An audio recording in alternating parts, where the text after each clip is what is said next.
If you do console.log array को पढ़ने की जरूरत है. इट्स मोर इम्पोर्टेंट कि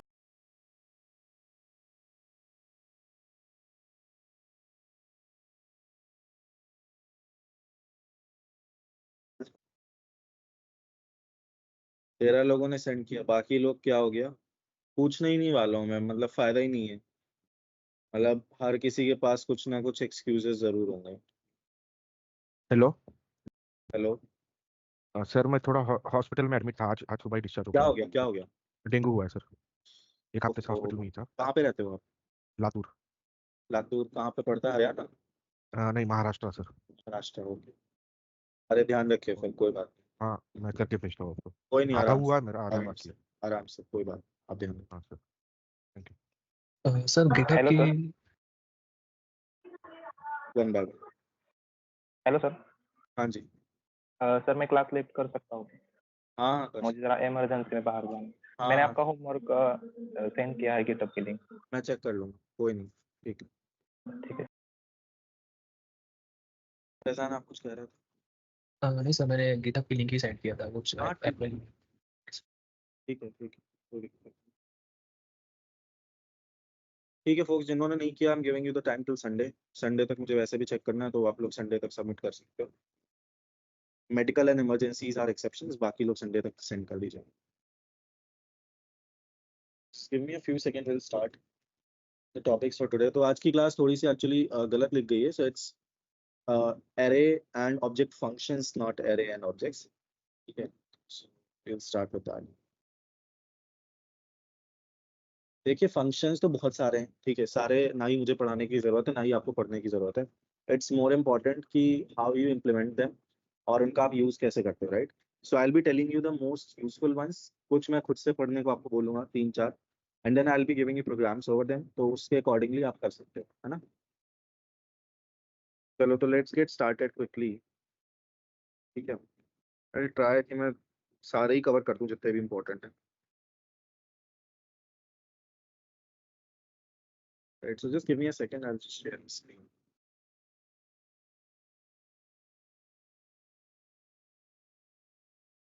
फालतू स्क्रीन बंद कर देता हूँ, नॉइस होता है फालतू का. Give me a second.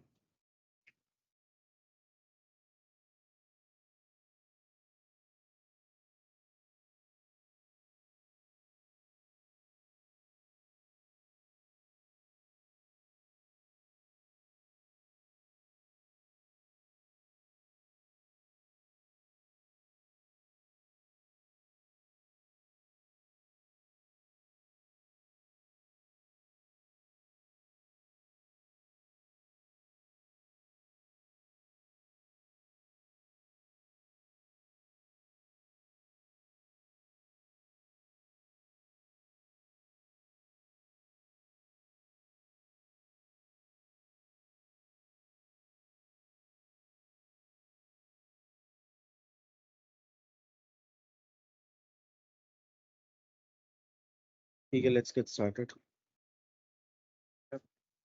Alright, so the first function which we are going to see is the length function. तो जैसे आपका होता था in your sorry in strings, same यहाँ पे भी है. जैसे variable array equals to 1 2 3.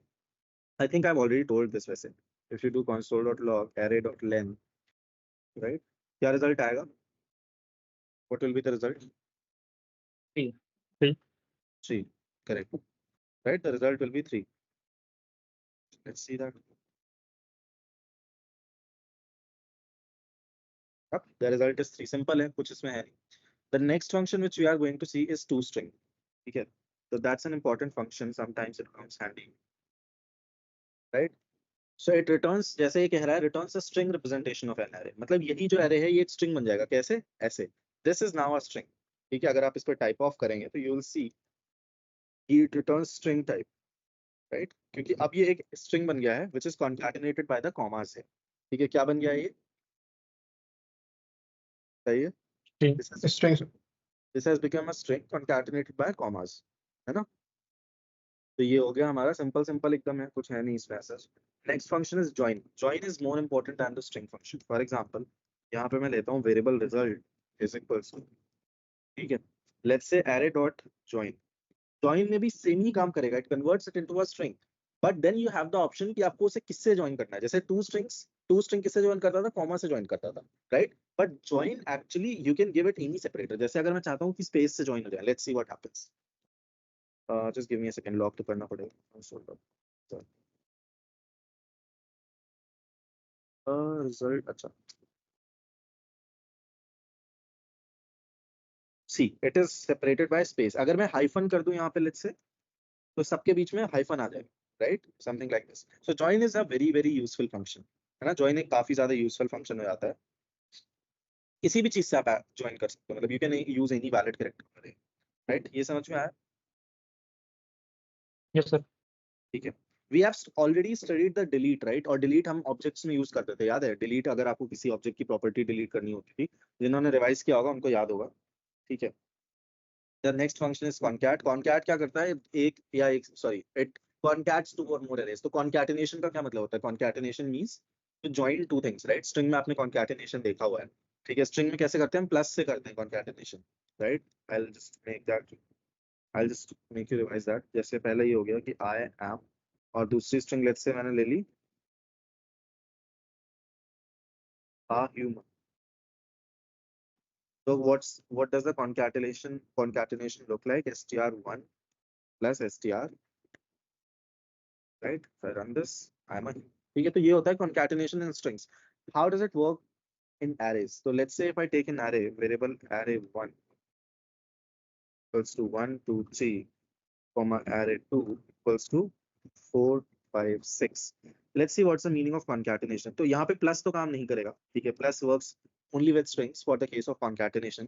यहाँ पे आप क्या करेंगे? You will write it more like array1 dot concat. Concat is the name of the function and array, ठीक है? देखते हैं क्या रिजल्ट आता है। Result is the concatenated array. एक चीज और चेक कर लेते हैं कि क्या हमारा array1 और array2 ओरिजिनल array भी इफेक्ट होते हैं या नहीं होते। सीधा ओरिजिनल arrays आर इंटैक्ट, यानी ओरिजिनल arrays पे कोई भी फर्क नहीं पड़ा, सिर्फ हमें एक नया array एज अ रिजल्ट मिल जाता है। तो बेसिकली कोई बता सकता है मुझे concat का रिजल्ट क्या है? What is the result of concat? बता सर सकते हैं? दो new एरो array. जोड़ना, अगेन? डिफाइन Sir, करेगा it sir returns new array. Yeah, it returns a new array, definitely. तो इसका return Yes, type sir. is an array. So if you see here, वैसे तो type of में आपको object ही दिखेगा, again array का type of object होता है, ठीक है? But it's an array, ठीक है? चलो, ये सबको समझ में आया? इसमें कोई डाउट? इसमें कुछ डाउट्स होने नहीं चाहिए, वैसे इसमें कुछ डाउट जैसा है भी नहीं, ठीक है? सर नेस्टेड एरे है तो हाँ, नेस्टेड एरे है सर। नेस्टेड array मतलब array के अंदर array। नेस्टेड किसी भी चीज के का क्या मतलब होता है? वैसे नेस्टेड लूप तो उसका मतलब होता है लूप के अंदर लूप। नेस्टेड array का मतलब है array के अंदर array। सर तो कॉन्केट कैसे होगा सर? मैंने कॉनकैट की बात, मतलब मैं समझा नहीं डाउट आपका। सर आपने फर्स्ट वाले एरे में सर मतलब सिंपल एरे दे दिया है और सेकंड वाले में भी सिंपल है सर, तो सेकंड वाले में नेस्टेड एरे होगा तो फिर वो कॉन्केट कैसे होगा? सिंपल जैसा है वो, मान लीजिए यहाँ पे मैंने यहाँ पे एक नेस्टेड array बना दिया इसको, ठीक है? तो जैसा है वो वैसे ही कॉनकैट होगा ना, देखिए। सर मुझको लगा कि वो एक ही एरे में हो जाएगा, वो नेस्टेड नहीं होगा फिर। फ्लैटनिंग नहीं हो रही है, flattening is an entirely different concept.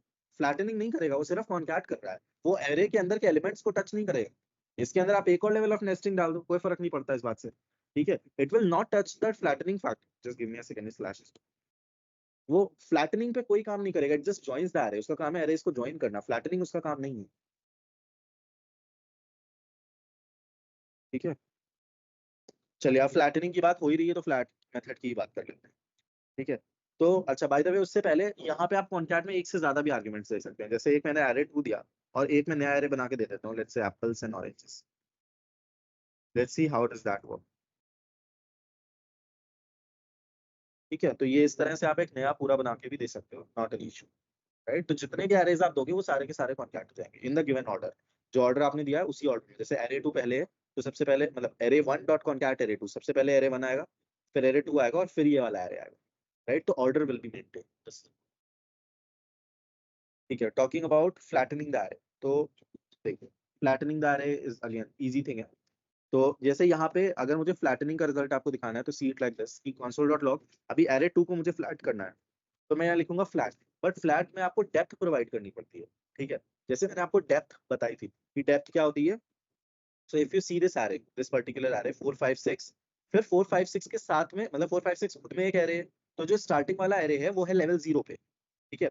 फिर आप जब आते हो 7 पे, ठीक है, ये हो गया लेवल 1, ठीक है, एंड 8 जो फिर से अंदर है इट इज लेवल 2। तो मान लीजिए अगर मैं इसको बोलता हूँ ना लेवल 1 पे फ्लैटन करो, लेट्स सी रिजल्ट क्या मिलता है, इट इज इंपॉर्टेंट। सी 4 5 6 7 8 एक लेवल ऊपर आ गया। ये मैंने फ्लैटनिंग में पहले भी डिस्कस किया हुआ है ये चीज, मतलब it is not a new thing, नया नहीं है, ठीक है। 7 8 हाँ। एक लेवल ऊपर आ गए। हाँ जी, कुछ नहीं सर, बाय मिस्टेक ओपन हो गया। what I was discussing, ठीक है, your array looks something like this, 4 5 6 and then 7 8 8 2 levels nested है ना। 8 कितने लेवल नेस्टेड है कैसे पता चलेगा? 4 5 6 ये देखिए डायरेक्टली अरे के अंदर है, तो ये लेवल 0 पे हो गया।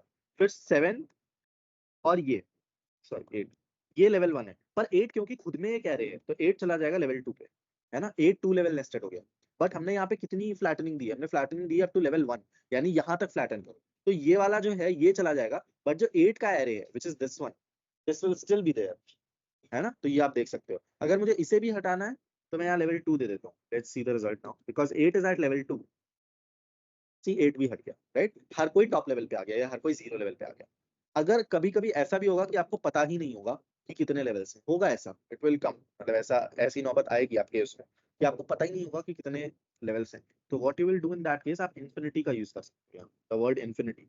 तो कितने भी लेवल्स हो 10 15 20 उन सबको वो फ्लैटन कर दे, ठीक है। हमेशा इन्फिनिटी का यूज मत करिएगा because infinity is not cost effective. Infinity की एक कॉस्ट होती है खुद की। तो अगर आपको पता है कितने लेवल्स हैं तो वो लेवल मेंशन करिएगा, नहीं पता है देन ओनली यूज इन्फिनिटी, ठीक है। तो infinity should be your last option. Push method मैंने बताया ही था आपको, पुश मेथड रिपीट नहीं करूंगा मैं, ठीक है। पुश मेथड मैंने बता ही रखा है कि array डॉट पुश से क्या होता है, यू कैन पुश एलिमेंट्स। बस आपको एक चीज मैंने शायद उस समय नहीं बताई थी कि आप मल्टीपल एलिमेंट्स भी पुश कर सकते हैं। जैसे जैसे यहाँ पे 2 3 मैं मल्टीपल एलिमेंट्स भी पुश कर सकता हूँ। जैसे if I do now console.log array 1, ठीक है। आप मल्टीपल एलिमेंट्स भी पुश कर सकते हैं, not just a single element, ठीक है। ऑल्दो ये यूज केस बहुत कम आता है, बट ठीक है, यू शुड नो कि ऐसा कुछ भी होता है, ठीक है। अब आता है एक element, sorry next function which is unshift, ठीक है। Unshift is an important function, तो ध्यान देखिएगा। अभी आपका पुश क्या कर रहा है? पुश लास्ट में ऐड करता है। So if I give you an example, apples, ठीक है। अभी ये 3 हटा देता हूँ यहाँ पे, एप्पल्स लास्ट में ऐड। व्हाट इफ आपको स्टार्टिंग में ऐड करना है, ठीक है। तो उसके लिए instead of using push you will use the function unshift, ठीक है। अभी देखिए क्या रिजल्ट, एप्पल्स तो आया बट इस बार स्टार्टिंग, राइट। एप्पल्स आया तो सही बट इस बार कहाँ आया? स्टार्टिंग में। तो अनशिफ्ट हर चीज स्टार्टिंग में ऐड करता है, राइट। यहाँ तक कोई डाउट्स किसी को?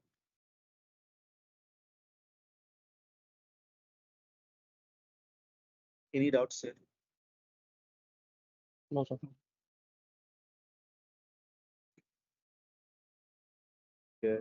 Someone's hand is raised.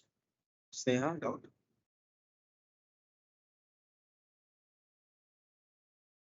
ठीक है।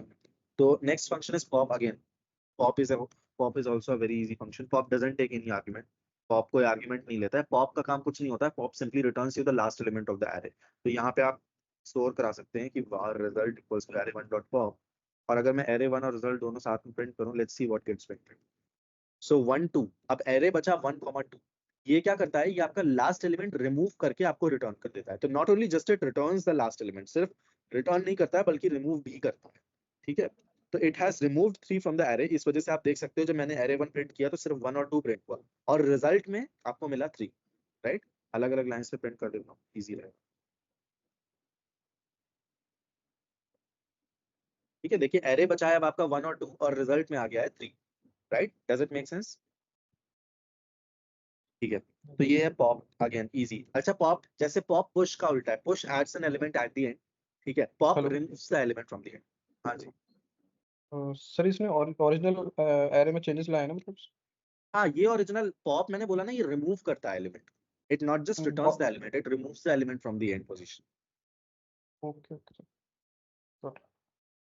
सो जैसे pop is the reverse of push, जैसे पुश लास्ट में ऐड करता था, पॉप लास्ट से रिमूव कर रहा है। Similarly shift is the opposite of unshift, ठीक है। शिफ्ट क्या करता है, शिफ्ट फर्स्ट एलिमेंट रिमूव करता है rather than रिमूविंग। आपका पॉप देखिए क्या कर रहा था, लास्ट एलिमेंट रिमूव कर रहा था, बट अब शिफ्ट क्या करेगा, वो फर्स्ट एलिमेंट रिमूव करेगा। सो इफ यू सी 2 3 बच गया और 1 रिमूव हो गया, राइट। तो दीज आर 4 फंक्शंस बेसिकली, बहुत ज्यादा काम आएंगे आपके। पुश, पुश का ऑपोजिट पॉप, देन अनशिफ्ट, और अनशिफ्ट का ऑपोजिट शिफ्ट, ठीक है।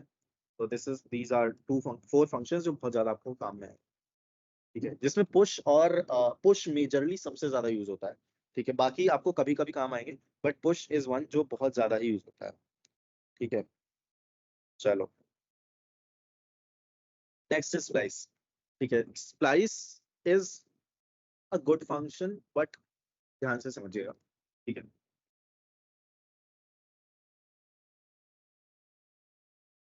स्प्लाइस क्या करता है, नाम से क्या लग रहा है आप लोगों को, स्प्लाइस क्या करता होगा? सर इन बिटवीन दैट और बीच में इंडेक्स नंबर के थ्रू ऐड या मॉडिफाई कर सकते हैं ये सब। करेक्ट, कैसे कर सकते ऐड हैं? करता है, रिमूव करता है। सही बात है, कैसे करता है, क्या लगता है? सर पहले इंडेक्स नंबर लेता हूँ पर्टिकुलर एलिमेंट का, उसके बाद जो भी चेंजेस करने हैं उसके आगे या कुछ ऐड और लाइक रिमूव। सर ये जैसे स्लाइस मेथड बस था सर, उससे रिलेटेड है, और सर ये ओरिजिनल एरे में भी चेंज कर देता है जो स्लाइस नहीं करता। Correct, correct. तो स्प्लाइस से पहले एक बार फर्स्ट स्लाइस पैरामीटर इंडेक्सिंग, हाँ, सेकंड में डिलीट और थर्ड में ऐड। राइट। तो स्प्लाइस से पहले स्लाइस पढ़ते हैं, जिससे स्लाइस और इजीली समझ में आएगा। तो देखिए स्लाइस क्या करता है, स्लाइस आपको एक portion of the array return कर देता है। जैसे अगर मेरा एरे है, एरे 1 पे मैं परफॉर्म कर रहा हूँ, लेट्स से मैं यहाँ पे इंडेक्सेस देता हूँ 2,3, देखते हैं रिजल्ट क्या मिलेगा मुझे, और ये भी देख लेंगे कि क्या ये ओरिजिनल एरे को इफेक्ट कर रहा है या नहीं कर रहा है।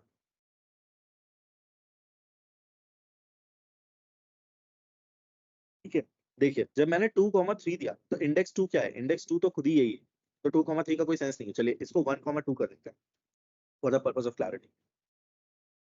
देखिए मुझे 2 मिला, तो ये लास्ट इंडेक्स को तो लीव कर रहा है, जैसे सब स्ट्रिंग में होता है और जैसे बाकी स्ट्रिंग फंक्शंस में भी होता है, जो लास्ट इंडेक्स है इट इज नॉट इंक्लूडेड, ठीक है। लास्ट इंडेक्स लिख देता हूँ यहाँ पे, last index is not inclusive, ठीक है, इज नॉट इंक्लूसिव, ये इंक्लूसिव नहीं होती है, right. Last index is not inclusive, मतलब 1 से स्टार्ट करेगा बट 2 से पहले खत्म कर देगा, राइट। तो ये इसमें बस क्या हुआ, हमारा बस 2 ही आया ना, ये नंबर 2 ही आया, और ओरिजिनल एरे आप देख सकते हो अनअफेक्टेड है। कोई डाउट्स इसमें? एक और, एक चलिए एरे 2 पे करके दिखाता हूँ, उसमें ज्यादा एलिमेंट्स है, ज्यादा बेटर से। मान लीजिए मैंने 1 से 3 तक किया, ठीक है।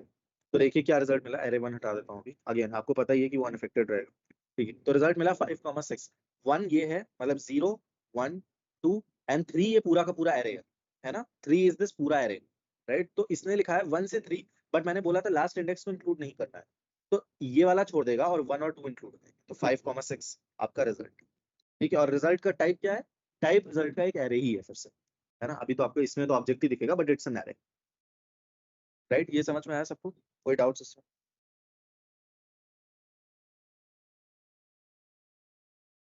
इसमें कोई भी डाउट्स? हाँ शशांक बताइए। सर एरे 2 में एरे के अंदर एरे है, तो हमको एरे के अंदर एरे जो 7 नंबर है वो ऐड करना, तो फिर हो सकता है क्या वैसे, वो मतलब ऐड करना है मतलब सर आपने अभी स्लाइस पढ़ा है 1,3 किया, तो 7 वो आप डायरेक्टली ऐड नहीं कर पाओगे, उसमें आपको क्या करना पड़ेगा, पहले तो आप 1 से 4 लो, मतलब ऐड करना, मतलब इसमें सिर्फ आप चाह रहे हो कि 7 ऐड हो जाए, 7 ऐड हो ही नहीं सकता ना, बिकॉज 7 इस एरे का हिस्सा ही नहीं है। 7 is the part of this internal array, 7 internal array का हिस्सा है। बाहर वाला एरे इसको 7 की तरह नहीं देखेगा, मतलब आप इसको ऐसे समझो कि जब ये मेमोरी में आपकी सेव होगा ना कंप्यूटर में जाके, तो ये ऐसे नहीं सेव होगा कि 4 है 5 है 6 है और फिर 7 है 8 है, कंप्यूटर्स को ऐसे देखेगा ही नहीं। वो क्या देखेगा, यहाँ पे एक एरे आया है तो वो 4 5 6 तो एज इट इज होंगे, पर यहाँ पे एक मेमोरी लोकेशन जो इस 7,8 को पॉइंट कर रही है, जो इस एरे को पॉइंट कर रही होगी मेरे ख्याल में। सर सर एक एक बार एलिमेंट इसकी इंडेक्सिंग बता के दीजिए। बाद ले लीजिए ना। एक एक करके, हाँ बताइए। बोले सर 7 और 8 जो एलिमेंट है उसके बाद भी एक एलिमेंट ले लेते हैं, इसके बाद देखते हैं कि वो लास्ट वाला एलिमेंट छोड़ता है कि नहीं छोड़ता है। उसके बाद लास्ट वाला छोड़ता है कि नहीं छोड़ता है, छोड़ेगा ही छोड़ेगा।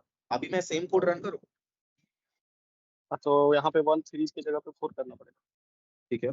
तो 4 देखिए क्या है, 1 ये हो गया, 2 ये हो गया, 3 ये हो गया, 4 ये हो गया, तो आपका रिजल्ट आना चाहिए 5 6 और ये वाला एरे, जी हाँ सर, लास्ट एलिमेंट छोड़ दिए। है ना। हम्म। वो उसके लिए आप इसको ये समझो, वो उसके लिए नंबर है ही नहीं ना, वो उसके लिए एक मेमोरी लोकेशन है, उसे नहीं पता कि इस एरे में क्या है। मतलब दिस एरे, एरे टू को नहीं पता है कि यहाँ पे क्या है, उसके लिए यहाँ पे एक मेमोरी लोकेशन लिखी हुई है ना, और उसके बाद फिर 9 था। इट्स मोर पर लाइक सर जो वन लिखे हैं सर, तो वो एलिमेंट इंडेक्स मतलब 1 से लेगा ना सर? हाँ, ये स्टार्टिंग इंडेक्स होती है और ये एंडिंग इंडेक्स है, बट एंडिंग इंडेक्स इंक्लूसिव नहीं। ओके। हाँ ओम, आपको क्या डाउट? सर ये जो 7 से स्टार्ट हो रहा है जो नेक्स्ट एरे, वो 7 और 8 को काउंट करेगा कि वो अलग अलग काउंट करेगा? क्या बोल रहे हो आप, फिर से बोलना। सर ये देखिए जो इंडेक्सिंग स्टार्ट होती है 0 1 2 3, ये जो 7 आ रहा है अभी, 7 और 8 वो एक ही इंडेक्स काउंट होगा उसका? ऐसे समझो आप 7 और 8 सिर्फ एक, मतलब जब आप इसको एरे 2 के एंगल से देख रहे हो, एरे 2 के पर्सपेक्टिव से देख रहे हो, तो 7 और 8 सिर्फ और सिर्फ एक मेमोरी लोकेशन है। मतलब ये एरे एक मेमोरी लोकेशन है जो एट इंडेक्स 0 1 2 3 पे प्रेजेंट है। तो अगर आप कहते हो कि, जैसे मैं दिखाता हूँ, अगर आप ये लिखते हो console.log एरे 2 और इसमें इंडेक्स 3, तो वो उसके लिए एक एरे है सिंपली, उसे नहीं पता है कि इस एरे के अंदर 7 है या उस एरे के अंदर 8 है। तो इसकी जो इंडेक्सिंग है 7,8 की, ये एरे 2 को नहीं पता है। हाँ, अब एरे 3 आपको मिल गया कि एरे, मतलब सॉरी एरे 3 बोल रहा हूँ, एरे में इंडेक्स 3 पे है क्या है वो मिल गया, यानी कि आपको ये एरे मिल गया। अब आप इस एरे के किसी भी इंडेक्स को रेफर कर सकते हो, तो ये 7 फिर से बन जाएगा 0। क्यों? क्योंकि ये एक नया एरे है ना, तो उसकी इंडेक्स फिर से 0 से शुरू होगी, देखिए, है ना। सिमिलरली अगर आप 1 करोगे, अगर आप 1 करते हो यहाँ पे, तो ये वाला एरे आपको मिलेगा। अगेन ये एक मेमोरी लोकेशन है, ये 8 नहीं है। तो अगर आपको 8 को एक्सेस करना है तो वो ऐसे करना पड़ेगा, अब मिलेगा। Okay, thank you sir. तो आगे बढ़ते हैं हम। अगला फंक्शन है स्प्लाइस। स्प्लाइस के लिए एक होमवर्क देता हूँ आपको, 2 मिनट लीजिए और पढ़िए उसको। स्लाइटली कंफ्यूजिंग फंक्शन है, इसलिए कह रहा हूँ पहले पढ़िए फिर मैं समझाता हूँ।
पढ़ लिया सबने? ठीक है, अब देखिए ध्यान से, एक बड़ा सा एरे लेता हूँ यहाँ पे। Let's say days of the week ले लेते हैं, Monday, Tuesday, Wednesday, Friday, Saturday. मान लीजिए आपको क्या करना है कि इस केस में आपको, जैसे यहाँ पे आप देख सकते हो थर्सडे मिसिंग है ना, तो 0 1 2 3 थर्ड इंडेक्स पे आपको क्या करना है, आपको थर्सडे इंसर्ट करना है।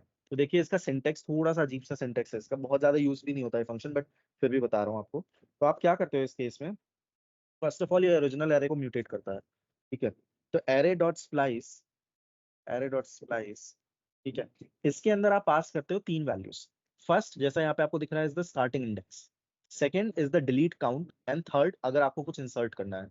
तो जैसे मुझे सेकंड इंडेक्स पे, सॉरी थर्ड इंडेक्स पे 0 1 2 वेंसडे के बाद यानी थर्ड इंडेक्स पे I want to insert, third index पे I want to insert Thursday, but इसमें बीच में एक और वैल्यू आती है जिसको हम बोलते हैं डिलीट काउंट, कि यानी कहीं पे अगर आपको कोई डिलीशन करना हो, तो हमें यहाँ पे कोई डिलीशन तो अभी करना नहीं है, मतलब एरे से हमें कुछ रिमूव तो करना नहीं है, तो हम यहाँ पास कर देते हैं 0, और यहाँ let's write Thursday, console.log array, है ना। तो देखिए यहाँ पे just give me a sec, यहाँ पे देखिए सिंपली थर्सडे इंसर्ट हो गया, बट अगर मैंने 0 की जगह पे यहाँ पे 1 इंसर्ट कर दिया होता, ठीक है, तो देखिए रिजल्ट क्या होता। आप देख रहे हैं फ्राइडे रिमूव हो गया, तो इसने पहले क्या किया कि थर्ड इंडेक्स पे जो है उसको यहाँ से रिमूव कर दिया, उसको क्या कर दिया, उसको रिमूव कर दिया यहाँ से, एंड देन इंसर्शन कर दिया। अगर मैं इसकी जगह कर दूं 2, तो फ्राइडे सैटरडे दोनों चले जाएंगे, क्योंकि ये क्या है कि इस इंडेक्स से स्टार्ट करके, पहले इसको ऐसे देखिए, स्टार्टिंग फ्रॉम दिस इंडेक्स, ठीक है, starting from this given index इतने नंबर ऑफ एलिमेंट्स डिलीट कर दो, ठीक है। तो ये वाली इंडेक्स क्या है मेरी, ये है फ्राइडे, तो स्टार्टिंग फ्रॉम फ्राइडे कितने एलिमेंट्स डिलीट कर दो, 2 एलिमेंट्स, तो कौन कौन से 2 चले जाएंगे, फ्राइडे सैटरडे, ठीक है, और उसके बाद थर्सडे इंसर्ट कर दो। तो लेट्स सी, है ना, ये समझ में आ रही है बात। सो this is your splice function, ये आया सबको समझ में, यस सर। ठीक है। सर इसमें जो हम मतलब एरे ले रहे हैं तो 0 से इंडेक्स नहीं होगी उसकी, हाँ जी, डिलीट वाले में डिलीट डिलीट वाला करना है ये जैसे। इंडेक्सिंग नहीं है, ये बोल रहे हो आप, यस यस यस, इसी में कुछ। ये इंडेक्सिंग नहीं है, ये काउंट, ये लेंथ है। इसको आप ऐसे समझो कि number of elements to delete, कि कितने एलिमेंट्स आपको डिलीट करने हैं, इसका इंडेक्सिंग से कोई मतलब नहीं है। ठीक है। ये क्या कह रहा है, ये इंडेक्सिंग है, ये बोल रहा है यहाँ से देखो, यानी watch it from index number 3, so 0 1 2 3, ठीक है, एंड देन डिलीट 2 एलिमेंट्स, कितने elements, number of elements to be deleted, इसीलिए इसको बोलते हैं डिलीट काउंट, ये है डिलीट काउंट, है ना। तो number of elements to be deleted, ये वैसा है। और किसी को कोई डाउट्स इसमें,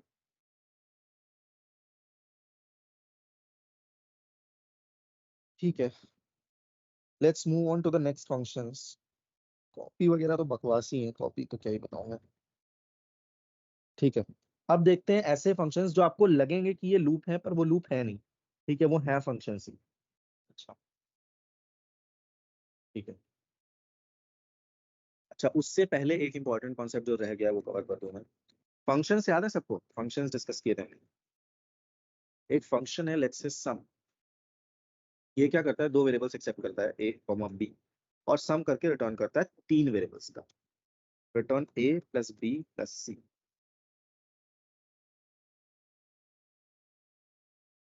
ठीक है, 3 वेरिएबल्स का। आप कहोगे सी कहाँ से आ गया, तो सी को हम बाहर डिफाइन कर लेते हैं इससे।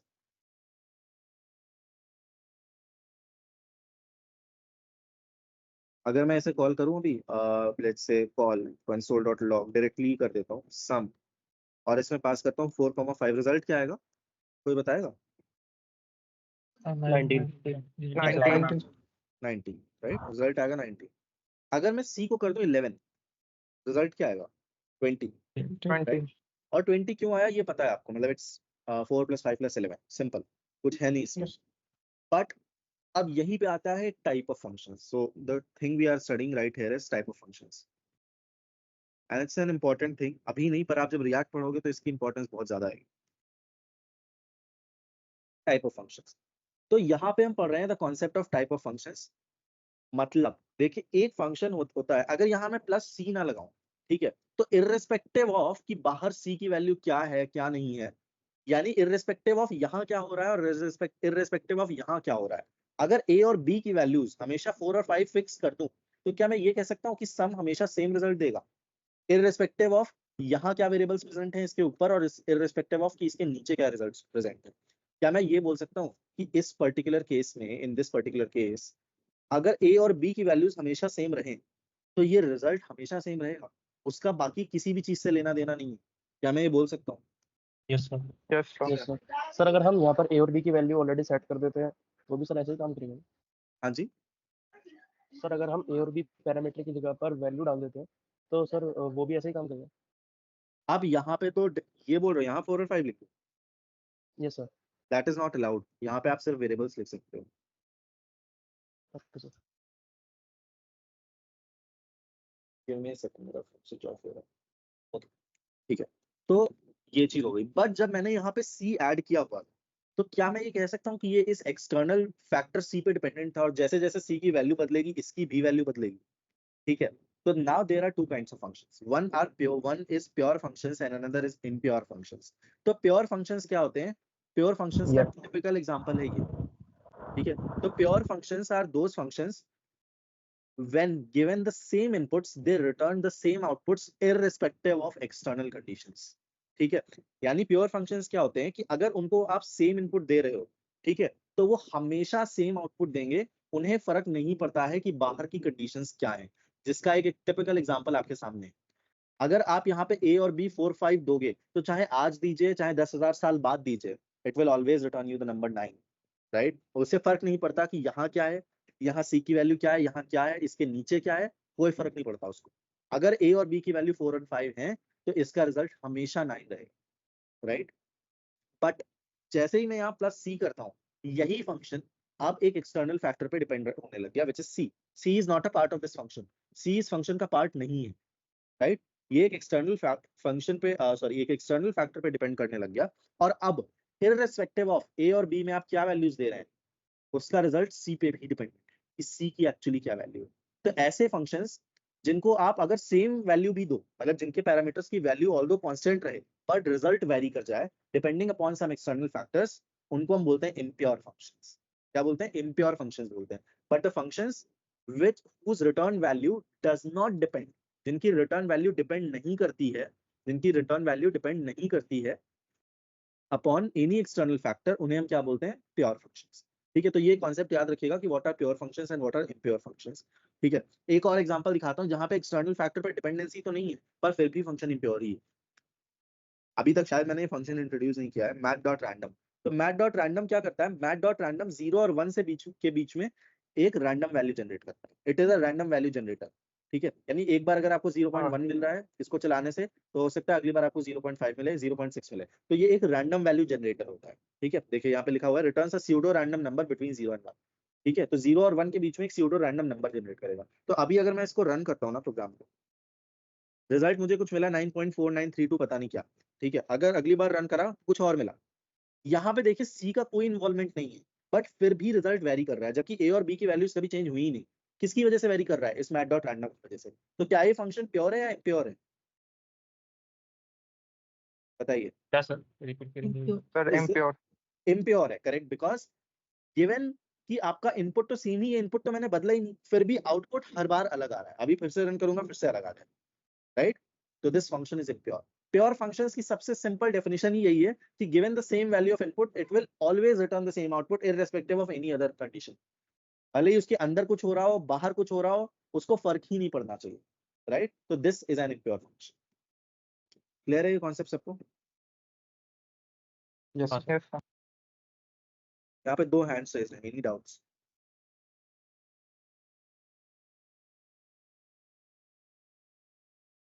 Folks, I'm listening. If you have any doubts, just let me. Hello sir. हाँ जी। सर एक बार प्योर इम्प्योर फंक्शन रिपीट कर दीजिए। देखिए प्योर फंक्शंस वो होते हैं कि अगर उनको आपने सेम इनपुट प्रोवाइड किया, ठीक है, तो इररिस्पेक्टिव ऑफ दुनिया में तूफान आ रहा है कि आंधी आ रही है कि सुनामी आ रही है, they will return the same value.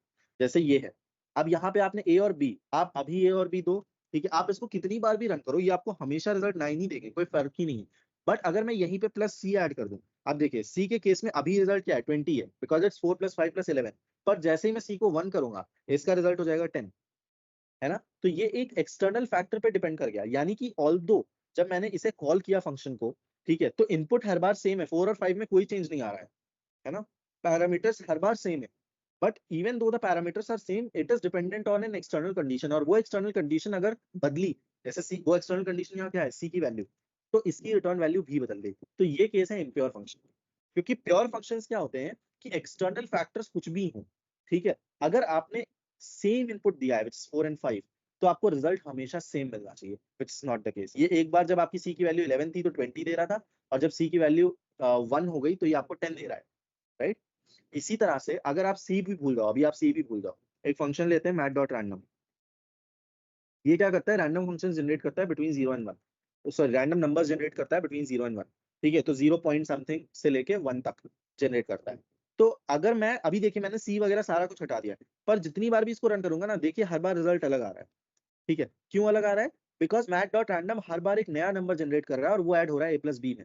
तो इवन दो मेरे इनपुट तो सेम है 4 and 5, बट इसका आउटपुट सेम नहीं रह गया, यानी ये अनप्रेडिक्टेबल हो गया। It is dependent on external, not external, इस बार कंडीशन इंटरनल ही है, बट फिर भी इसका आउटपुट हर बार वेरी कर रहा है, राइट? तो ऐसे फंक्शंस जिनका इनपुट तो सेम है पर उनका आउटपुट वेरी कर सकता है, इट इज नॉट नेसेसरी कि करेगा, but it can change based upon other conditions, वो होते हैं impure functions.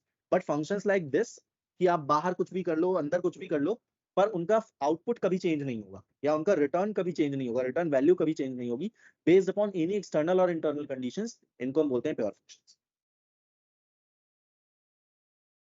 Okay sir if c equal to अगर हमारा 0 है and then a plus b plus c अगर करें तो वो हमारा फंक्शन सर प्योर फंक्शन होगा? क्योंकि सर नहीं तब तक होगा, कोई चेंज फिर नहीं भी नहीं आता। होगा, इसलिए नहीं होगा ना क्योंकि आप सी बदल सकते हो, c is something which can change over time. Okay अभी सी फिक्स्ड है, आप इसको ऐसे समझो, अभी सी फिक्स्ड है, बट मान लीजिए किसी ने गलती ही कर दी, ठीक है? आपने तो एक्सपेक्ट किया था ठीक है मैं प्लस सी कर रही हूँ और यहाँ पे लेट्स से 0 है, तो कोई फर्क नहीं पड़ना चाहिए, बट मान लीजिए किसी डेवलपर ने गलती करी और ये कर दिया, अब क्या हुआ? चेंज हो जाएगा, राइट? तो मतलब basically these are not pure functions. Okay sir ठीक है, तो प्योर इम्प्योर के बाद एक और कॉन्सेप्ट है टाइप ऑफ फंक्शंस में, ये अभी डिस्कस कर रहा हूँ। तो पहली कैटेगरी थी प्योर वर्सेस इम्प्योर फंक्शन, दूसरी कैटेगरी है हायर ऑर्डर फंक्शंस। अभी तक मैंने आपको जो भी फंक्शन बताया, राइट, अभी तक मैंने आपको जो भी फंक्शन बताया वो फंक्शन किस चीज के होते हैं? मतलब वो ऐसे दिखते हैं कुछ कि वो कुछ पैरामीटर्स लेते हैं। Folks, just give me a second, I'm getting a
sorry folks, yeah, so higher order functions। तो अभी तक हमने जो भी functions पढ़े, राइट, फॉर एग्जांपल सम और एनीथिंग, वो क्या करते हैं? सिंपली दो नंबर लिए या कोई भी दो वेरिएबल लिए, it can be string, it can B number, it can B object, it can B अरे, कुछ भी हो सकता है, राइट? हमने देखा है, we also saw the concept of pass by value and pass by reference, right? It can be anything, but क्या ऐसा हो सकता है? Let's name it not sum, but let's name it something like this. मान लीजिए ये सम का function नहीं है, ये फंक्शन है which checks if it's an Armstrong और not. So check if Armstrong or not, और Armstrong में मैं अपनी पुरानी डेफिनेशन लेके रख रहा हूँ, which is let's say the sum of cubes of the digits, right? तो कैसे निकालेंगे if the number is Armstrong or not? तो let's say क्या करते थे हम, एक एक डिजिट लगा निकालते थे। तो सबसे पहले हम क्या करेंगे, एक तो वेरिएबल ले लेंगे जिसमें सम स्टोर कराएंगे, sum of cubes, so initial value 0, then while, ये सब again I am not going into the logic, अभी मैं लॉजिक नहीं समझा रहा हूँ इसको, लॉजिक आप लोगों को पता है, this I am assuming while a is not equal to 0, एक एक डिजिट निकाल लेते थे। तो var digit, sorry var digit is equals to, digit कैसे आती थी? a divide by a modulo 10 से आती थी या डिवाइड से आती थी? मॉड से आती थी ना, a मॉड 10। देन हम क्यूब निकालते थे, राइट? डिजिट का क्यूब, चलिए वो बाद में निकालते हैं, एंड कर देते थे हम a equal to a divide by 10, right? a equals to a divide by 10, और sum plus equal to cube of the digit, right? Digit का क्यूब, तो digit into digit into digit, और चेक कर लेते थे कि if the sum is equals to sum triple equal to अगर है किसके, नंबर के। अच्छा अभी नंबर तो हमने खत्म कर दिया, तो नंबर के लिए कॉपी ले लेते हैं, copy of a which will be equals to, so अगर sum equal to triple equal to a के है, the number is Armstrong, else the number is not Armstrong, simple. ठीक है, चेक कर लेते हैं if it's working as expected. Let's give it the number 32. I know it's not Armstrong. ठीक है, result is false. कौन सा नंबर था, 153 था ना आर्मस्ट्रांग आई गेस। ठीक है, यस सर। हाँ सर 153। 153 था पक्का। सर ये पास एंड करना पड़ेगा आपको। हाँ सर। कौन से वाले में? 11 लाइन। अच्छा हाँ सॉरी, पास एंड करना पड़ेगा, करेक्ट। सो मैट डॉट फ्लोर लगा लो आप, क्या ही दिक्कत है, फ्लोर लगा लो या पार्सेंट कर लो, कुछ भी कर लो। चलो एक सेकंड, कुछ तो गलती कर रहा हूँ, पार्सेंट ही कर लेता हूँ। चलो वैसे आई डोंट थिंक, मतलब फ्लोर से भी हो ही जाता है सब चीज। नहीं 153 था पक्का, 153 था, 1 क्यू 5 क्यू, हाँ था तो 153। कुछ गलती करी है क्या हमने? डिजिट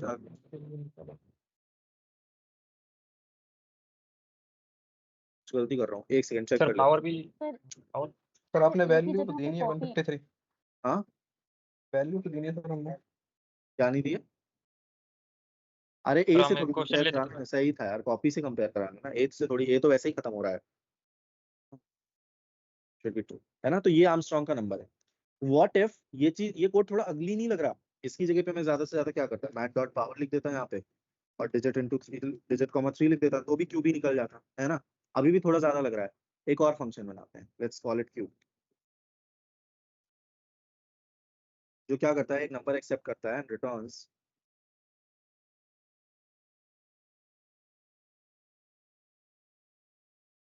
ठीक है, ये रिटर्न करता है।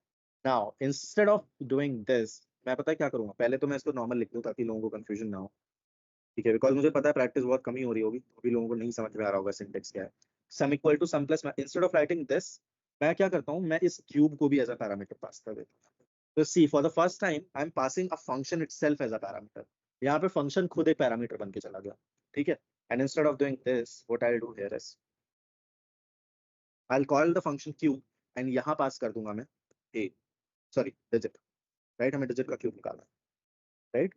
चाहे आप इसको यहाँ डिफाइन करें या ऊपर डिफाइन करें, डजंट मैटर, अभी के लिए, बाद में जब करेगा then I will tell you. तो ये क्या करेगा, सिंपली यहाँ से आपका क्यूब एज अ फंक्शन, यहाँ पे पूरा का पूरा फंक्शन पास हो गया यहाँ पे, राइट। क्या हुआ, पूरा का पूरा फंक्शन पास हो गया, और वो फंक्शन हम यहाँ पे यूटिलाइज कर रहे हैं, राइट। इस स्टेप में क्या होगा, sum equal to sum plus, सबसे पहले 0 है तो 0 प्लस क्यूब डिजिट, डिजिट क्या आएगी मेरी, पहले सबसे पहले डिजिट आ जाएगी 153 के केस में 3, है ना, लास्ट डिजिट आती है ना हमेशा, तो पहले क्या आएगी यहाँ पे 3 आ जाएगी, 153 को आप mod 10 करोगे तो रिजल्ट मिलेगा 3, है ना। तो क्यूब डिजिट, क्यूब में 3 पास हो गया, तो ए में आ गया आपका 3, and it will return you math dot pow a, 3 which is 3 into 3 into 3 which is 27, है ना। तो यहाँ पे क्या हो जाएगा 0 + 27, तो अब सम हो गया 27, और इसी तरह से अगली डिजिट आ जाएगी 5, फिर वो 5 का क्यूब यहाँ पे कैलकुलेट करेगा, इट विल बी 125, तो सम विल बी 27 + 125 व्हिच इज 158, फिर लास्ट डिजिट आ जाएगी, सॉरी 152, फिर लास्ट डिजिट आ जाएगी 1, फिर यहाँ पे 1 का क्यूब कैलकुलेट हो जाएगा एंड सो ऑन। ठीक है, इसमें किसी को कोई कंफ्यूजन नहीं है जो मैंने सिंटेक्स लिखाया कि मैंने फंक्शन को ही पैरामीटर बना दिया, है ना, function itself becomes a parameter, है ना। सर हम ऊपर भी कॉल कर सकते हैं उसके, ऊपर भी कॉल कर सकते हैं, मतलब जैसे कि पहले फंक्शन क्रिएट करके नीचे पैरेंथेसिस के बाद कॉल करते थे, तो इसमें मतलब ऊपर भी कर सकते हैं क्या? मैं समझ नहीं पा रहा हूँ आप क्या कहना चाह रहे हो। मतलब ये जो फंक्शन चेक की आर्मस्ट्रांग सर, इसको मतलब ऊपर भी कर सकते हैं कि सर कॉल पर, जहाँ पर हम ग्लोबली वेरिएबल डिक्लेयर करते हैं या डिफाइन करते हैं। आप ये बोल रहे हो ऊपर डिफाइन बोल रहे हो, आप कॉल कॉल बोल रहे हो, कॉल बोल रहे हो या डिफाइन बोल रहे हाँ हो? कॉल कॉल सर कॉल, ये सॉरी वो गलती से। ये कॉल थोड़ी है, ये तो डिफाइन है ना, ये तो फंक्शन डिफाइन कर रहे हो आप। नहीं सर मतलब वैसे नहीं बोल रहा, कंसोल लॉग में जो ये क्या है सर, डायरेक्ट कॉल ये करते थे चीज वो सर। अरे हाँ आप बोल रहे हो ये ऊपर कर सकते हैं या नहीं, ये कहाँ पे करना है बताओ, मैं लिख के दिखाता हूँ। लाइन नंबर फंक्शन बोल के रहे हो, ऊपर सर। लाइन नंबर बोल रहे हो। 4 सर, 4 नहीं तो फिर 8। नहीं चलेगा, नहीं चलेगा, क्या चल जाएगा, लेट मी चेक, चल रहा है, एंड ये चल सिर्फ इसलिए रहा है क्योंकि ये फंक्शन होस्टिंग। है। हाँ होस्टिंग, वरना हर केस में नहीं चलेगा ये। अभी मैं जब आपको एरो फंक्शंस बताऊंगा ना, तो वहां पे यही सेम चीज काम करना बंद कर देगी। ठीक है, बट अभी के लिए ये होस्ट हो रहा है इसलिए चल रहा है। होस्टिंग हम ये 6 जब मैं परसों पढ़ाऊंगा तब आपको क्लियर करूंगा यहाँ पे कि ये क्यों चल रहा है। हाँ? इसीलिए मैंने अभी ये वाली चीज डिस्कस राइट। तो इस पैटर्न में सॉरी इस सिंटेक्स में किसी को कोई प्रॉब्लम कि मैंने क्यूब पास किया और क्यूब को यूज किया यहाँ पे, किसी को कुछ ऑड लग रहा है या कोई प्रॉब्लम किसी को? क्लियर है? सर ये क्लियर तो है? और ज्यादा कॉम्प्लिकेटेड हो गया ना। ये कॉम्प्लेक्स नहीं है। अभी आपको क्यूब इस सेम फाइल में दिख रहा है, ठीक है। कई बार ऐसा होगा जब आप रियल टाइम अपनी जॉब करेंगे, आपके करियर में ये फंक्शंस आपको प्री डिफाइंड मिलते हैं, ठीक है। ये फंक्शंस आपको प्री डिफाइंड मिलते हैं, सिर्फ क्यूब ही नहीं और बहुत बड़े बड़े फंक्शंस होंगे। यहाँ तो मैंने सिर्फ एक एग्जांपल लिया है आपको, एक इजी एग्जांपल दिखाने के लिए, ठीक है। तो उस केस में ये आपको कहीं से इंपोर्ट हो रहे होंगे, तो ये एक बहुत कॉमन फेनोमेना हो जाएगा उस केस में। अगर आप सिर्फ इस एक कोड को देखो, सिर्फ इस एक कोड को, ठीक है, भूल जाओ कि कोई फंक्शन क्यूब आपको दिख रहा है। आप मान लो आपको यहाँ पे क्यूब फंक्शन मिला हुआ है, ठीक है, आप भूल जाओ वो कैसे डिफाइंड है, क्या कर रहा है, सब भूल जाओ। तो इस एक कोड को अगर आप सिर्फ देखो लाइन नंबर 9 से 20 तक, तो ये कोड क्लीन नहीं हो गया। ये कोड ज्यादा समझ में आ रहा है ना कि ये क्या कर रहा है, ये क्यूब कैलकुलेट कर रहा है डिजिट का। जबकि आप चाहे डिजिट इंटू डिजिट करो या math dot power digit comma 3 करो, वो कोड ज्यादा डर्टी दिखता है, ये कोड ज्यादा क्लीनर है रिलेटिवली, है ना? हाँ, तो इसलिए अप्रोच ये सबको सर वो इसमें भी से मतलब हम उसकी मतलब वो भी यूज कर सकते हैं ना हाँ कर इंस्टेड ऑफ सकते दिस। हैं। एक ही मैंने हमेशा बोली है ये चीज, एक चीज के करने के 1 लाख तरीके होते हैं। हमेशा कर सकते हो आप, कोई भी अप्रोच यूज कर सकते हो।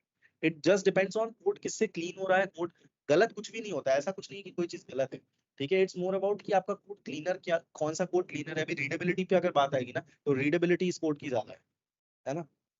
जैसे अगर कोई नहीं चाहता है जानना, अभी ये क्यूब है, एक सिंपल फंक्शन है, अभी यहाँ पे मान लो प्राइम होता, ठीक है, किसी को नहीं जानना कि प्राइम कैसे कैलकुलेट किया है, वो सिर्फ मान लीजिए यहाँ पे एक लेट्स से जैसे मैंने आपको वो वाला केस दिखाया था कि find all the prime numbers between 1 to 100, है ना। तो उसमें सिंपली इंसान को देखना है कि ठीक है 1 से 100 का लूप चेक किया और एक फंक्शन है चेक इफ प्राइम, वो कॉल हो रहा है। मुझे नहीं जानना कि चेक इफ प्राइम में आपने क्या इंप्लीमेंट किया क्या नहीं किया, नहीं जानना मुझे। तो उस केस में रीडेबिलिटी बढ़ती है ना, सेपरेशन ऑफ कंसर्न बढ़ता है। किसी को कोई डाउट इस सिंटेक्स में? ठीक है। Hello sir. हाँ जी सर कोड दिखाएंगे एक बार। सर वो सर लाइन नंबर 6 में रिटर्न के रिटर्न मैथ डॉट पीओडब्ल्यू है, तो उसके जगह सर डिजिट इंटू डिजिट कर कर सकते सकते हैं हो, कोई दिक्कत नहीं, आप कुछ भी कर सकते हो, है ना। तो चलिए ठीक है, अगर कोई दिक्कत नहीं है तो यहीं पे एक लास्ट चीज आती है जो मुझे बतानी है इसमें, कि ऐसे फंक्शंस विच आइदर एक्सेप्ट और रिटर्न अ फंक्शन। आप देखिए ये जो फंक्शन है चेक इफ आर्मस्ट्रांग, ये एक फंक्शन ही एक्सेप्ट कर रहा है एज अ पैरामीटर। इसका एक फंक्शन तो एक नंबर है, ठीक है, पर दूसरा पैरामीटर क्या है, वो खुद में एक फंक्शन है। इसका फर्स्ट पैरामीटर एक नंबर है, पर जो सेकंड पैरामीटर है वो खुद में एक फंक्शन है। तो the functions which accept another function as a parameter are called as higher order functions। इनको हम क्या बोलते हैं, हायर ऑर्डर फंक्शंस बोलते हैं। हायर ऑर्डर फंक्शन में दो चीजें होती हैं, या तो आइदर, ठीक है, either they accept a function, they accept a function as a parameter or they return a function, ठीक है। अभी आप आगे चल के केसेस देखोगे, इसका मैं एग्जांपल नहीं दे रहा हूँ कि अभी यहाँ पे क्या रिटर्न हो रहा है, बताइए साहिल, इसका रिटर्न टाइप क्या है इस वाले फंक्शन का?